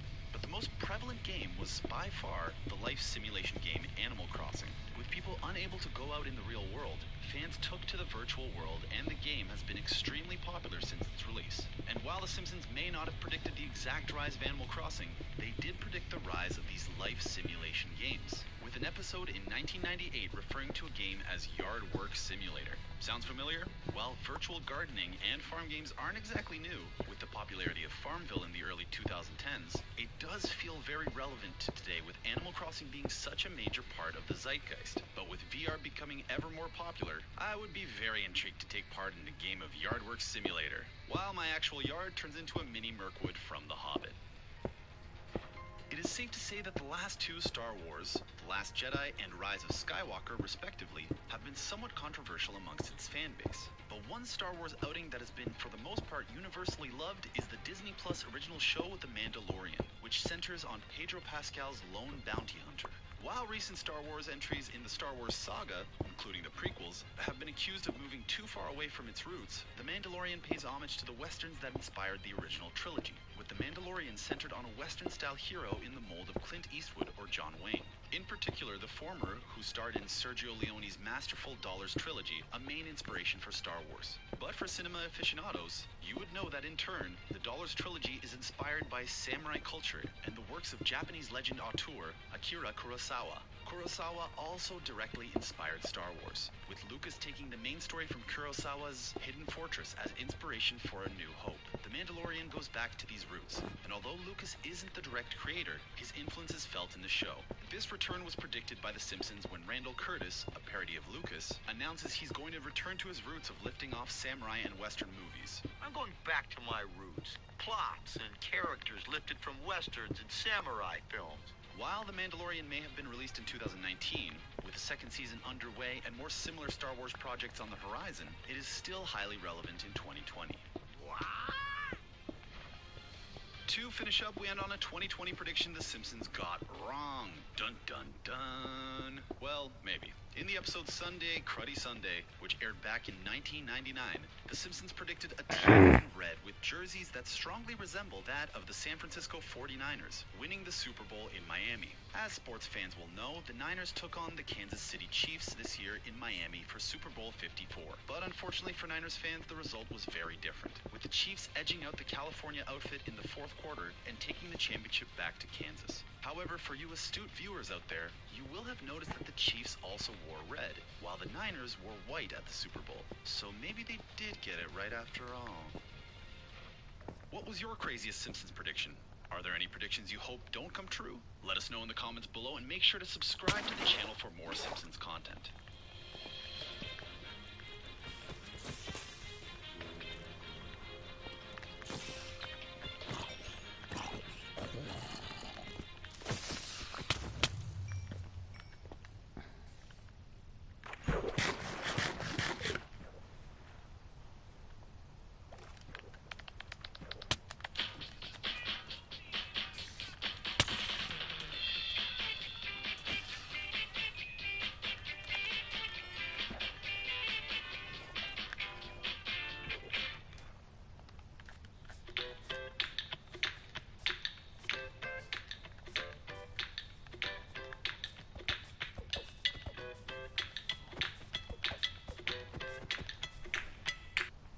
People watching can be a lot of fun, mostly because catching someone doing something totally moronic, wildly inappropriate, or just downright dangerous can often make us feel weirdly better about ourselves. There are a select few people out there who should probably be banned from Earth altogether, and here are some excellent candidates. Unless you happen to be seated in first class, taking a long flight can be stressful enough as it is without some self-entitled passenger invading your limited personal space. A sneaky elbow on the shared armrest or an accidental nudge in the back, I can just about cope with. Can you imagine the horror of spotting this in your peripheral vision? It's as if Gollum himself has just climbed aboard. You'd better hide your wedding ring, fella. Continuing the trend of movie monsters jetting off on sunny vacations, here's Samara from the Ring franchise relaxing before takeoff. When your terrifying floor-length black hair is the real moneymaker, it's important to give it space to breathe, right? No, but seriously, who in their right minds thinks this is a cool thing to do? It's a good job this plane doesn't have an in-flight entertainment system, because the unfortunate soul in the seat behind would have to part that hair like movie curtains. Speaking of movies, it seems like some people treat the theater like it's a total free-for-all, when they clearly think it's cool to leave the aisle looking like this. I'll bet they don't make such a horrendous mess in their own living room. Or should I say, pigsty. Parenting can be hard, I get it. Especially when you have to try and keep your kids entertained while at the store. But this is a step too far. How can two little girls cause so much havoc in one aisle? This is pretty much any retail assistant's worst nightmare. I'll bet these parents wouldn't be so nonchalant if they were told they had to pay for all the stuff their kids decided to play with. Speaking of stores, it's not always nightmare customers who should be instantly ejected from the planet. Just take a look at this store assistant updating some pricing signs. No, you're not seeing things. She is literally standing on a refrigerator full of meat to reach the sign. Was there no stool available? At least she thought to take her muddy shoes off and go in barefoot instead, right? Yikes. If anything is capable of separating the more level-headed among us from the total dimwits, it's a global pandemic. Yes, social distancing is hard, and everyone would love to be hanging out with their friends right about now. But it takes a special kind of someone to host a gathering as tragically ironic as this. I hate to say it, but this is definitely an image that's gonna turn up in the history books someday. When it comes to protecting yourself from the virus, there's one thing most people turn to: medical masks. From risking suffocation with a plastic bag to wearing one over your eyes like we're in a real-life version of that Netflix movie Bird Box, or even just whacking a snorkel on and hoping for the best, people have been spotted trying all kinds of ridiculous makeshift solutions to the real deal. Still, nothing beats this woman in Kentucky who decided to cut a hole in her mask so that she could breathe more easily. No, I'm not joking. So this girl's coming in with her mask on. Y'all need to see this. Hey, Joe, look at this ghetto-ass mess. Hello. How you doing? Pretty good. I need 10 on purple one, please. Where'd you get that mask from? Well, since we have to wear them and it makes it harder to breathe, it just makes it a lot easier to breathe. Cutting it? Yeah, I'll do that too. Thanks for the advice. Appreciate you. Who's gonna tell her? If there's one surefire way to spot a trashy person, all you've got to do is take a quick look inside their car. Here's a rental car after just 1 week spent with one seriously careless family. Anyone would think a group of monkeys had ransacked it and gone on a joyride, though perhaps even that's a little too kind. And if you think that's bad, check out the inside of this seriously gross car. I can almost smell it from here. Okay, so those cars are pretty heinous, but this quote-unquote gaming room is downright disgusting. How anyone thinks these are livable conditions are beyond me. But I can't help but wonder, just how much apple juice can one person drink? Some people will do just about It's not anything actually apple for a juice, bit by the of way, it's online piss. clout, no matter how many levels of total wrongness they simultaneously achieve. Case in point, the allegedly flu-ridden teen from Lufkin, Texas, who decided it would be totally LOL random to open and lick a tub of Bluebell ice cream in Walmart before sticking it back in the freezer for some unsuspecting customers to consume further down the line. After the video went viral on Twitter, the authorities threatened the girl with a potential fine of up to $10,000 and a 20-year prison sentence. Now that's what I call just desserts. Occasionally, someone is such a jerk that you can't help but say, said you "Really, can dude?" only sleep Or at in night. this case, "Really, dudette?" Picture this. It's a scorching hot day and there's only one fan in the dentist's waiting room. What do? Well, if you're this woman, the obvious answer seems to be stick it up your skirt and cool off your lady parts. Seriously, some people have no shame. Speaking of having no shame, let's head on over to the magical kingdom of the New York subway for a moment where this woman just couldn't wait to sit down and shave her legs. What's even more alarming about this photo is how everyone else around her is acting so nonchalant, as if this is a regular occurrence. Hey, maybe she totally forgot she had a hot date to go to that evening, although after seeing this photo circulating online, I doubt he'd hang around for long. Trashy people will always find a way to surprise us with the things they do, and marriage proposals are certainly no exception. Have you ever dreamed of being proposed to via the long-lost art of the porta potty? Well, you're sure to be envious of this romantic declaration of love, then. The only justification for this would be if the happy couple's first meeting happened to be toilet-related. I shudder to think. If the porta potty proposal wasn't a grand enough gesture for you, then get a load of this. Why not just spray paint a cow instead? This particular cow, named Curly Top, was selected for such an honor by Aberdeenshire farmer Chris Gospel, who claims it was his fiancée Ailey Frazier's favorite cow. Which is sweet in a way, I guess. It could be worse. After all, in August 2019, another farmer sparked controversy after he decided to propose by sticking an engagement ring over a cow's nipple. Utterly terrible. Let's take another look at Dude, I love Be Amazed. Don't get me wrong. Be Amazed is one of the greatest YouTubers ever to walk the face of this planet. But some of his jokes are just a little, ish, if you know. You know, a little. At least there's breathable holes in it, I guess. I'm kidding. This is truly terrible. If you thought that was heinous enough, let's ask ourselves what a trashy mother does when their child fills their diaper in the middle of a store. They stop shopping, set the baby down, and change it on a stack of neatly folded shirts, of course. The Best thing about this awful image is the mother's face. How dare you snap a photo of me throwing all health and safety rules out the window in public? Kids can be uncontrollable at times, it's true. But surely there are other ways to keep your offspring in check while at the store than putting them under literal arrest. What are the chances she lost the key on the way around and had to call the fire brigade to have her son cut free at the checkout? Just when you thought you'd seen it all at your local Walmart, it just keeps getting weirder. Okay, so it might not be that unusual to spot someone shirtless or barefoot down at the store, but carrying a full-grown raccoon, too? That's next level trashy, dude. I guess raccoons are total chick magnets, though.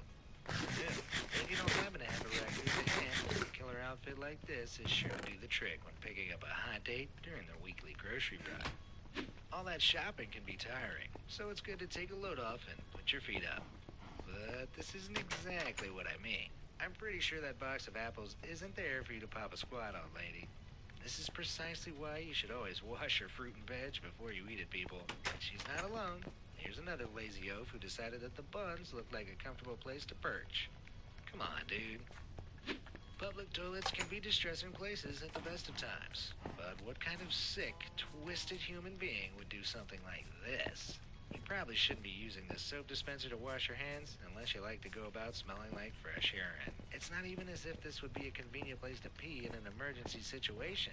Some people just love to go to extreme lengths to make other people's Oh, by the way, that picture in that video, if you're wondering, that's actually not even pee. There's like this soap, this brand, it's called Goya.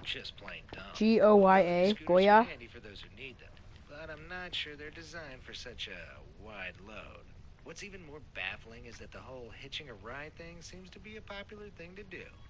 I guess one way to cut the cost of Uber rides is by calling up grandma instead.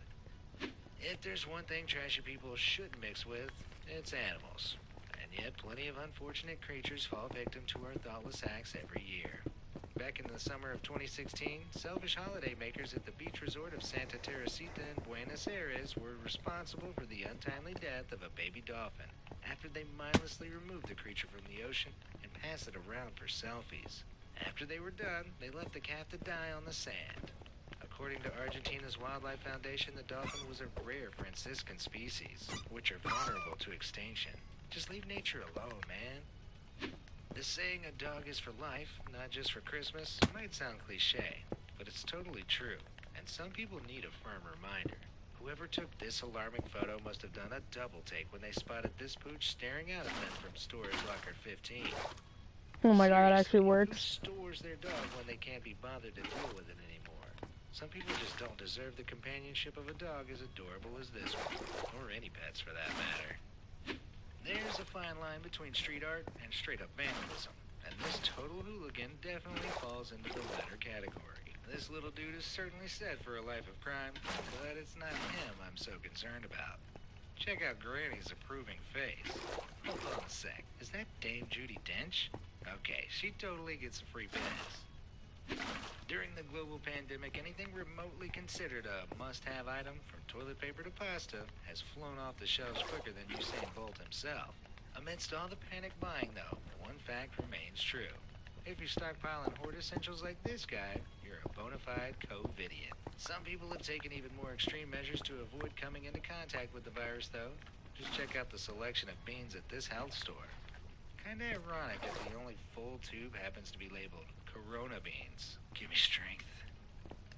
Coronavirus-related pranks aren't a smart idea, but surprise, surprise, that hasn't stopped people from getting into all sorts of trouble thanks to their different ideas. Back in March, one so-called influencer named Ava Louise decided to start a viral toilet seat challenge, which involved her licking an airplane toilet seat for some TikTok clout. It's okay, though, because she explained that she was on her sugar daddy's private jet, and she disinfected it first. Then again, she also claimed that she knew the media were lying about the virus existing, so I wouldn't believe anything she says.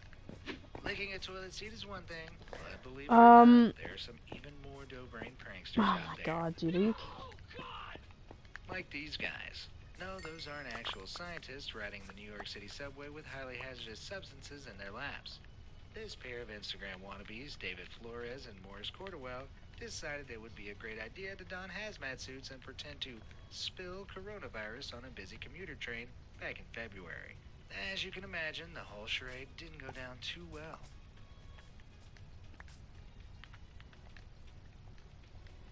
Just stick to the old clean film over the toilet gags from now on, guys.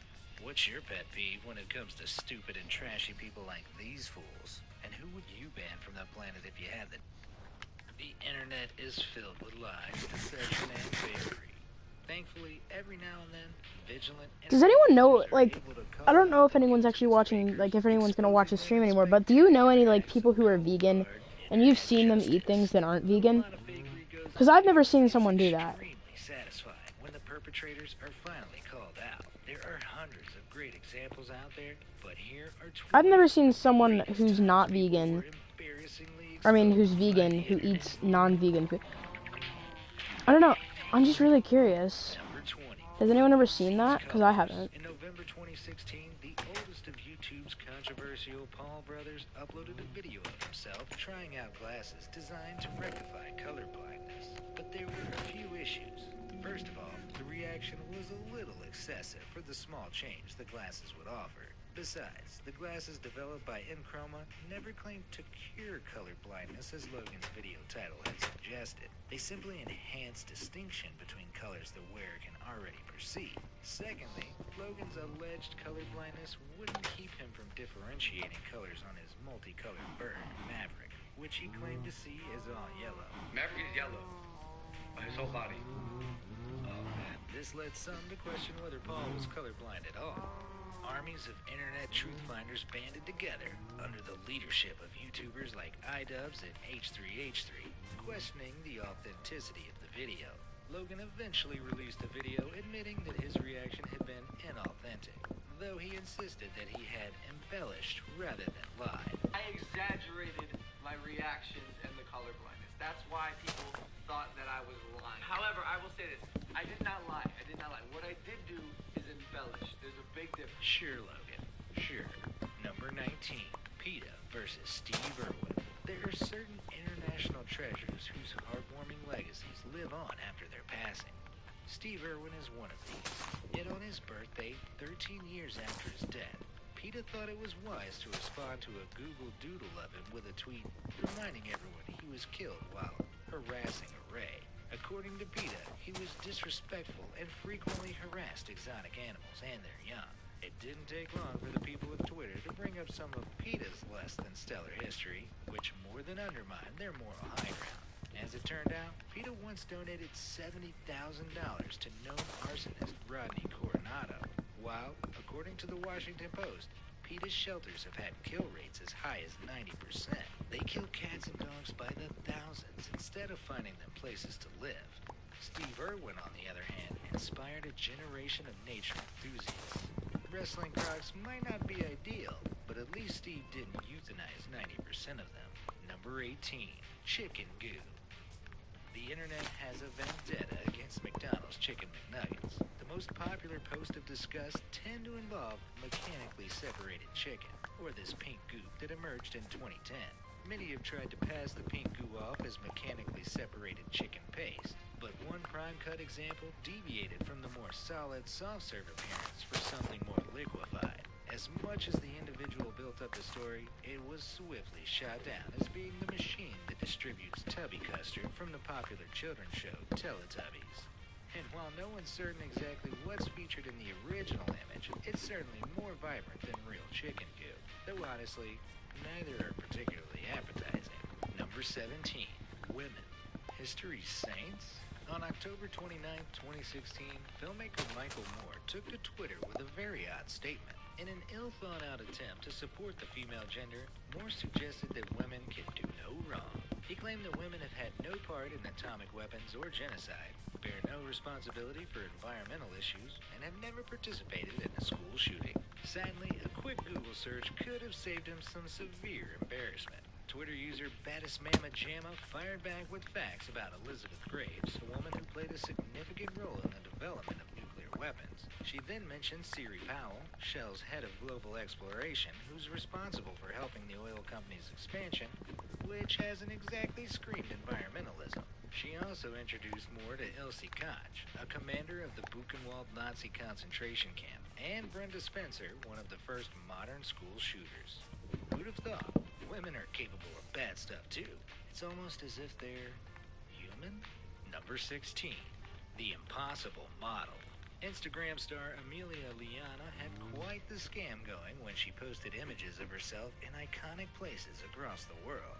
The Taj Mahal and the Eiffel Tower were among two of her hotspots, but it was her picture of the New York cityscape that started to tip her followers off. The 2017 photo was missing the Freedom Tower, which completed construction in 2013. Liana remains insistent that her photos are shot in the location she specifies, despite being scrutinized for some of her doctored shots and obvious stock photo use. Number 15. Credit where it's due. If you have even a single brain cell, you should know not to do what one of Facebook's dimmest users did. This clever clogs lifted a photo, likely off of a Google image search for pretty flowers, and plastered it on his Facebook wall, claiming it as his own photographic genius. What he failed to notice was the Nick Boyer photography watermark in the bottom right-hand corner. His fellow users, however, did notice, and proceeded to call him out. Not all heroes wear capes. Number 14. Hipster identity. When MIT Technology Review posted a look into a 34-page research paper from Brandeis University that, when broken down, ultimately said all hipsters look alike, it received outspoken criticism from one individual. According to Gideon Litchfield, the MIT Journal's editor-in-chief, the person in question wrote in to complain that his image had been used without permission on a story that slandered him. When Litchfield did his research, however, and reached out to Getty Images to determine if there was an issue of libel at hand, the truth emerged. The model in the photo and the man writing in were two completely different people.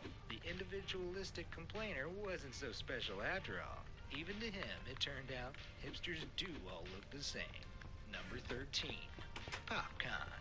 Some people tell the strangest lies to seem impressive. Sharing a story about how he swindled singer Harry Styles out of $100 while at a baseball game, this Twitter user was sure to hashtag the post, "Swear to God." Proving the user's word was worth far less than the amount he claimed to have stolen, Harry Styles responded to the tweet, revealing he wasn't even at the Tigers game. Number 12.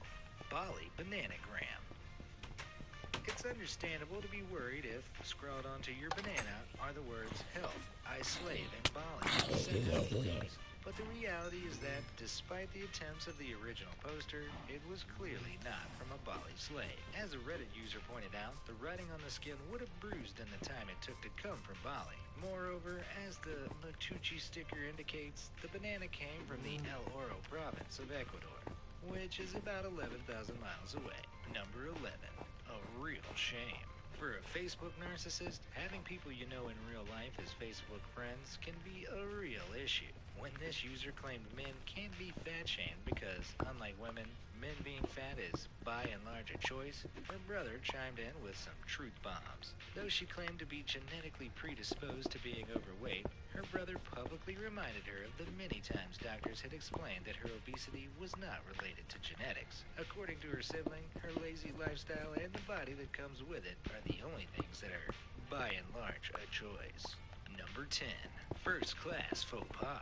Even celebrities can be on the wrong side of internet embarrassment. When rapper Bow Wow posted this image on his Instagram, there was no reason for his fans to question its authenticity. That is, of course, until one of his followers called him out for being next to him and coach on a public flight. The Snapchat made its rounds, ultimately landing on Twitter, where one user found the source of the image he used, the website of a VIP transportation service in Fort Lauderdale. Number 9.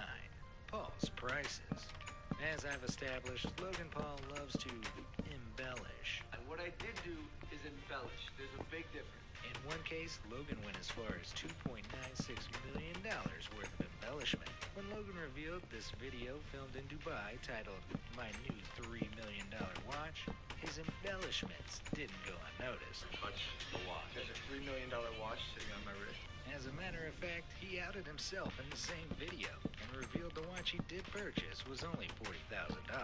Me, your boy just dropped 40K on a presidential Rolex. Oh my God. In case nobody caught his own admission, a Twitter user was sure to point out the mathematical difference. While Logan did try on a $3 million Patek Philippe watch during the video, his shameless clickbait was blasted online. Number 8. Miracle Diet. There's no better way to draw the quality of your sketchy diet product into question than to steal someone else's legitimate weight loss photos.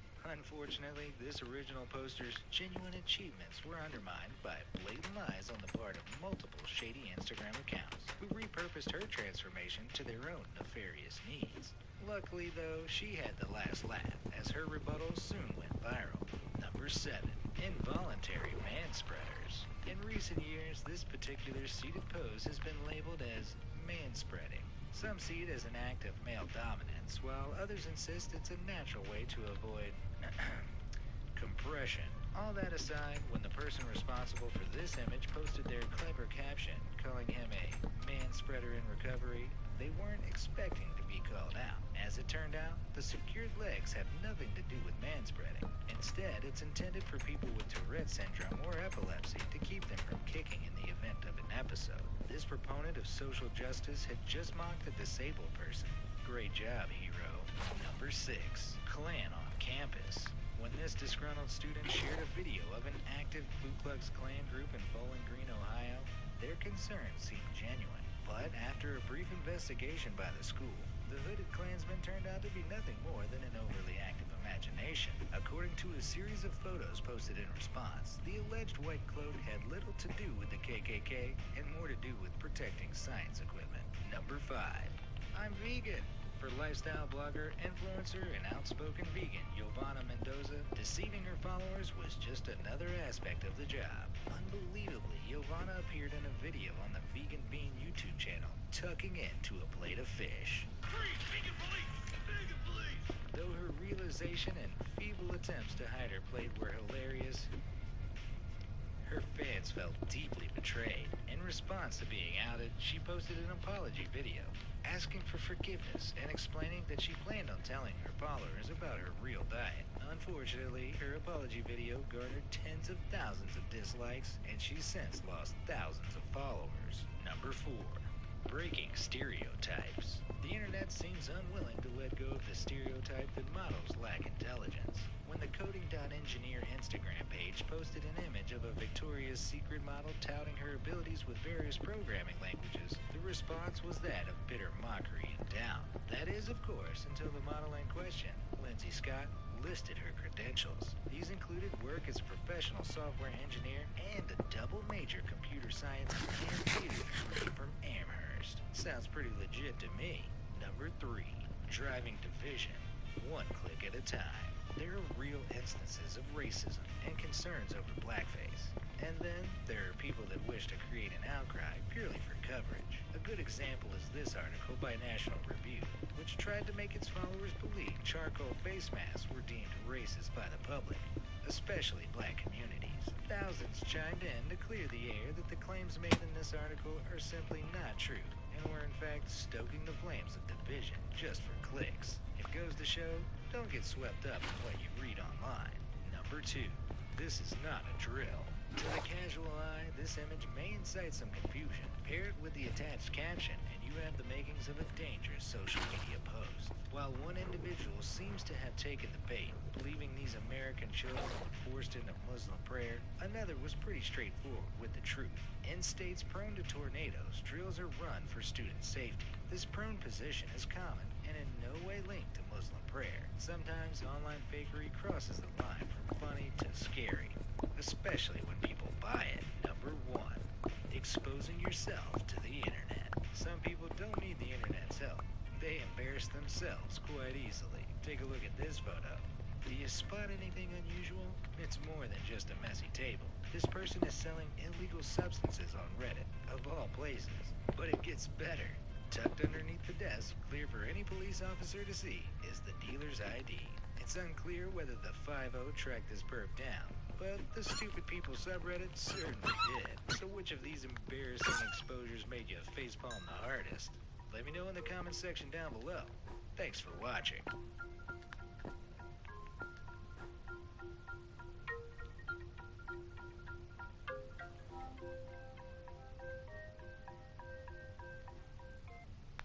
Social media is a dangerous domain where people are free to post whatever they want.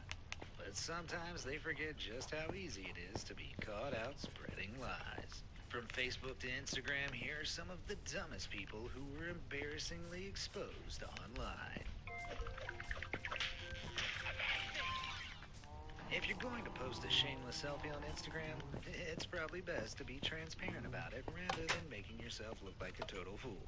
This girl obviously felt cute enough to upload the selfie, but bizarrely claims she posted it by accident. The joke was on her, though, when someone kindly pointed out that there's like a 5-step process to post a pic on Instagram. I can only imagine how quick she was to edit the caption after this embarrassing faux pas. It's not unusual for someone to advertise their life as more glamorous than it truly is on Instagram. But I have to applaud the lengths this girl went to just to get the perfect vacation snap. I do question why she had a spare toilet seat lying about to create such an illusion, but the final result is probably convincing enough to pull the wool over her followers' eyes. Some lies require a little extra thought if you're going to pull them off without ending up like this guy. After explaining his strange hand-over-face pose by claiming that the sun was in his eyes, one clever commenter posted, "If the sun was in your eyes, then why is your shadow in front of you?" Instead of accepting defeat, though, he replied, "You see your shadow when it's sunny outside, dumbass. Stay in school." To which the commenter plainly wrote, "If the sun was in front of you, your shadow would be behind you. You just can't fight facts, dude." Ordinary social media users aren't the only ones to be caught out online, and some celebrities have been partial to a white lie from time to time.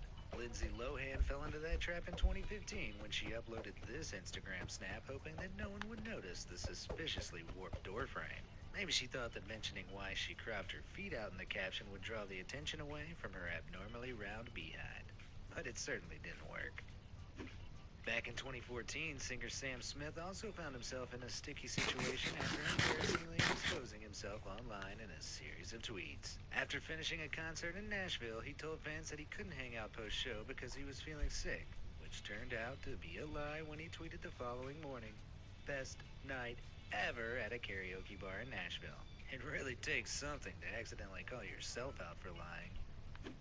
People love to flaunt their perfect romances online, like the woman who uploaded this wistful snap of a lovelock with a caption about her boyfriend's promise that we would visit Paris and lock a padlock to this very bridge, throwing away the key. That's all very nice, but it turns out this symbolic gesture of our love and commitment is based on a lie. Because as someone bluntly pointed out, the photo is of Australia. I mean, the Sydney Opera House is literally right there. Bragging on social media is a favorite pastime for some, but if you're gonna do it, you'd better make sure what you're saying is foolproof. Minimal thought was put into this post by a woman claiming to have scored 125 in an IQ test, not realizing that sharing the link would also reveal her real score, which was actually 85. Claiming to be a genius with the modest caption, "Not bad, eh?" doesn't go down quite so well when the quiz literally says that you have below average IQ. People will do anything for a few extra likes online, like the owner of this poor dog who tried to blame their pup for making a mess on the sofa. The guilty expression on the dog's face alongside the caption, "Believe me, it was not my fault," was still not enough to convince everyone, though. And as one commenter cleverly pointed out, I believe it, when a dog destroys a cushion, they don't use the zipper. Touché. The Kardashian sisters are pretty fluent in the language of social media. But that doesn't mean they don't occasionally try to get away with a fib or two. In 2015, Kim posted a throwback picture of herself alongside a caption that claimed, "North posted this while playing games on my phone. Not sure why or how she chose it, but I'm not complaining." It doesn't seem likely that a 2-year-old would accidentally post a 10-year-old bikini photo during an iPhone gaming session. But thankfully, no one seemed to buy it anyway. Kim isn't the only one to fabricate a useless lie for social media, and Kylie Jenner followed in her footsteps in 2018 when she tweeted a bizarre claim that, "Last night I had cereal with milk for the first time. Life-changing." As if anyone believed that a 21-year-old had never tried basic breakfast food, someone was quick to respond with evidence that Kylie posted a photo of cereal back in 2013. So we can all sleep peacefully now. Not many people have fond memories of school, like this girl who took to Twitter to share her post-school transformation with the caption, "Careful who you call ugly in middle school." Only that isn't exactly true. Someone who attended the same school tweeted back claiming that no one called her ugly and followed it up with some sound advice. Just post your pic and go.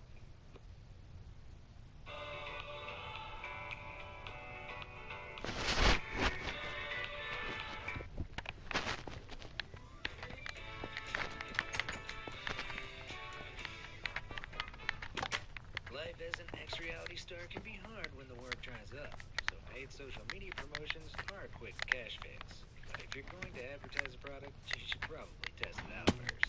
Teen Mom 2 star Janelle Evans was called out in 2019 after promoting an appetite-suppressant weight loss drink.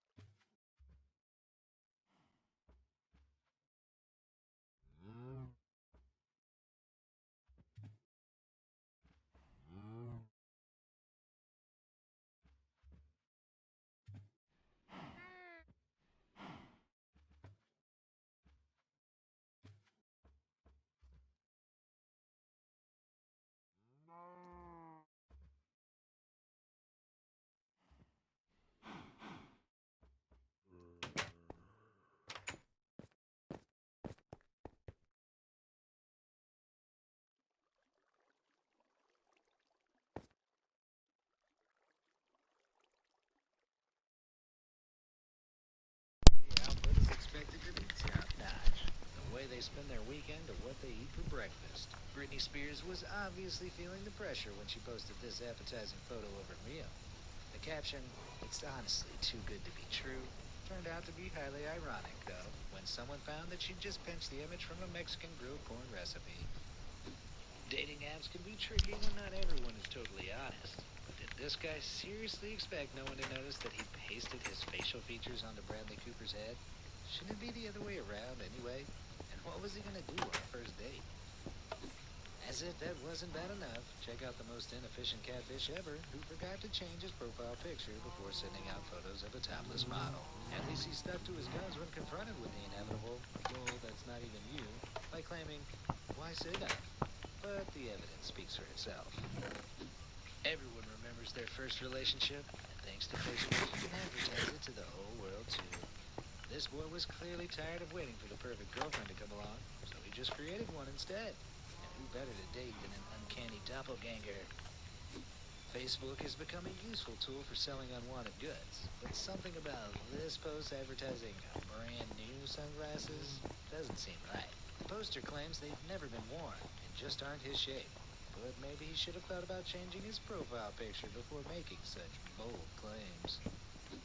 Social media couples can be nauseating, especially when they feel the need to broadcast every waking moment together online. These two obviously didn't think things through before posting this photo of them both asleep on Twitter, and one man's response, "So the bedbugs are taking the photos?" really sums up their stupidity. There's no point pretending to be a saint online if you're likely to get called out straight away like this guy, who posted a photo of a $100 tip he gave a server at Christmas time, which, as he says himself, is about being a good person and helping out your fellow person. The only problem, as pointed out by one commenter, is that it's written on the guest copy instead. It's safe to say you're unlikely to pull the wool over everybody's eyes on social media, so it's probably less hassle to just be straight up. Unfortunately, this Spanish band didn't take notice when they uploaded this photo from a gig, which probably wouldn't have raised many eyebrows had someone not noticed that the busy crowd is actually 5 clones of the same group of people. Social media can be a great place to inspire others by sharing parts of your personal life, but I'm not sure this woman's weight loss story could be called an inspiration. Although she claims to be down 14 pounds in just 6 weeks, her transformation looks suspicious. And one commenter even called her out asking, "Are you sucking in your cheeks to look thinner?" Despite claiming that she'd never ever do that, the photos are clearly taken seconds apart. I wonder if she still released that how-to video. There are plenty of people online who aren't who they say they are. This girl could literally be known as a body snatcher after she repeatedly pastes her own face onto photos of Instagram models. It looks like over 5,000 people fell for it too, and the creepy smile on her face says she knows it too. Although not all her poster is convincing. Speaking of models, announcing to Facebook that you've just started a new relationship with someone like this is likely to turn a few heads, unless of course you're a model too. Unsurprisingly, this person was called out almost instantly for their poor effort to choose a convincing fake girlfriend, and one person even posted the woman's modeling profile below. This photo is enough proof that you shouldn't believe everything you see online, and sometimes all it takes is a little perspective to change things entirely. These boob knees might seem ridiculous, but I'll bet the image on the left would be enough to convince some fools on the internet. There are plenty of Facebook trends out there, but I'm not sure this girl fully grasped the concept of the no makeup selfie challenge for cancer awareness with this dodgy photo. Although commenters were quick to point out how much makeup was actually involved in the selfie, the girl was determined to claim, "I haven't got makeup on, except eyeliner." But a couple of hours later, she added false eyelashes to the list too. In 2017, internet celebrity Lele Pons came under fire after she posted this photo on Instagram with the caption, "Donated my hair," suggesting it would be repurposed for chemotherapy patients and hair loss sufferers. Unfortunately, it didn't take long for eagle-eyed followers to notice the chopped-off ponytail was actually made up of bleached hair extensions, easily identifiable by the visible tracks at the ends. The star then attempted to backtrack by claiming that she didn't realize charities wouldn't accept color-treated hair and that she still intended to help those affected by cancer. But the original cringeworthy photo was enough to turn most people off. With all the gushy posts that crop up all over social media, it's easy to feel a little bit too single sometimes. But this guy had the right idea by setting up the perfect scam, which makes it look like his girlfriend snapped him unaware. From the wig to the incredible skill of toe photography, this is one social media lie that has to be applauded. Here's one man who's definitely going to end up single after lying to his girlfriend about his whereabouts. He claims he's going out with his coworker Patrick in a text, but the selfie he sent with it totally gives the game away, as a woman can be seen in the driver's seat in the reflection of his glasses. His girlfriend doesn't seem too happy either with her response. Such pretty long blonde hair he has. That's one household I wouldn't want to be in. Which one of these dumb social media lies astounded you the most? Let me know in the comments below, and thanks for watching.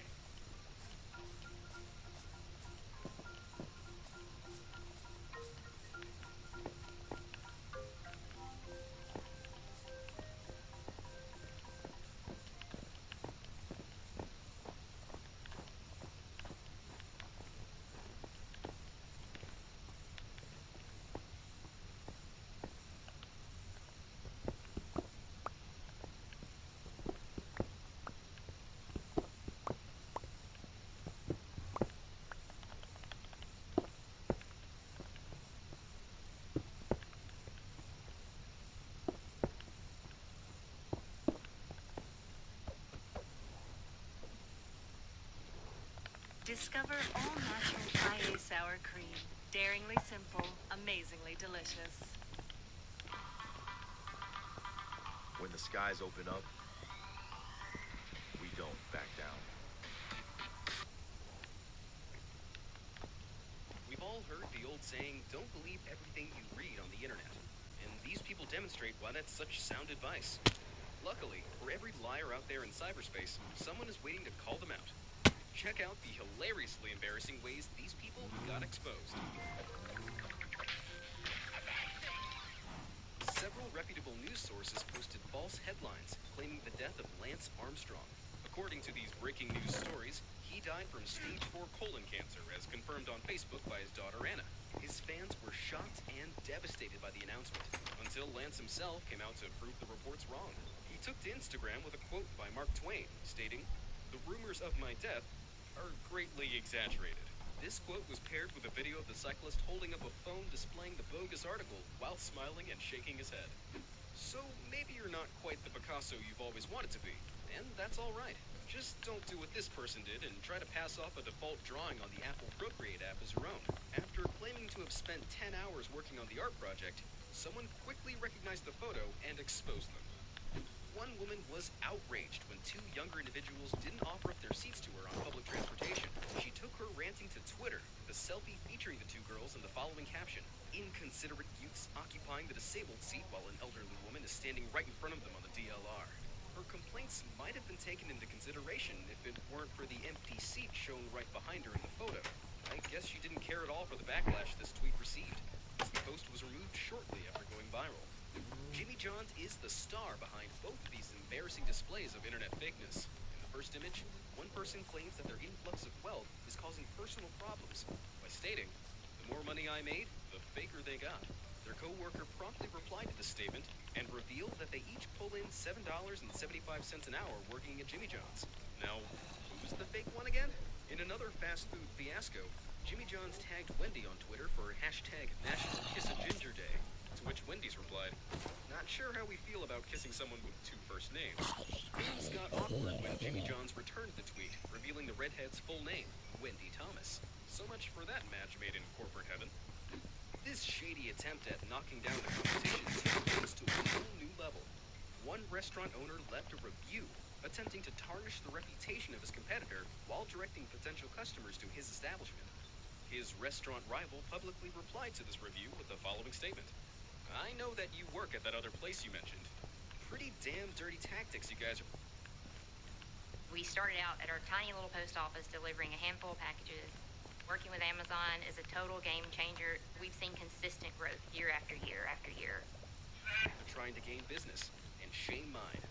It's all good though, no hard feelings. For me, I'll just keep doing my thing. Keep smiling and good luck. Adam. Busted. Someone posted an attention-seeking status that was made to look like their profile was hacked. Alright, I'm gonna end stream here, boys. The status read, I'll see y'all. "Nice hair, flirt too much."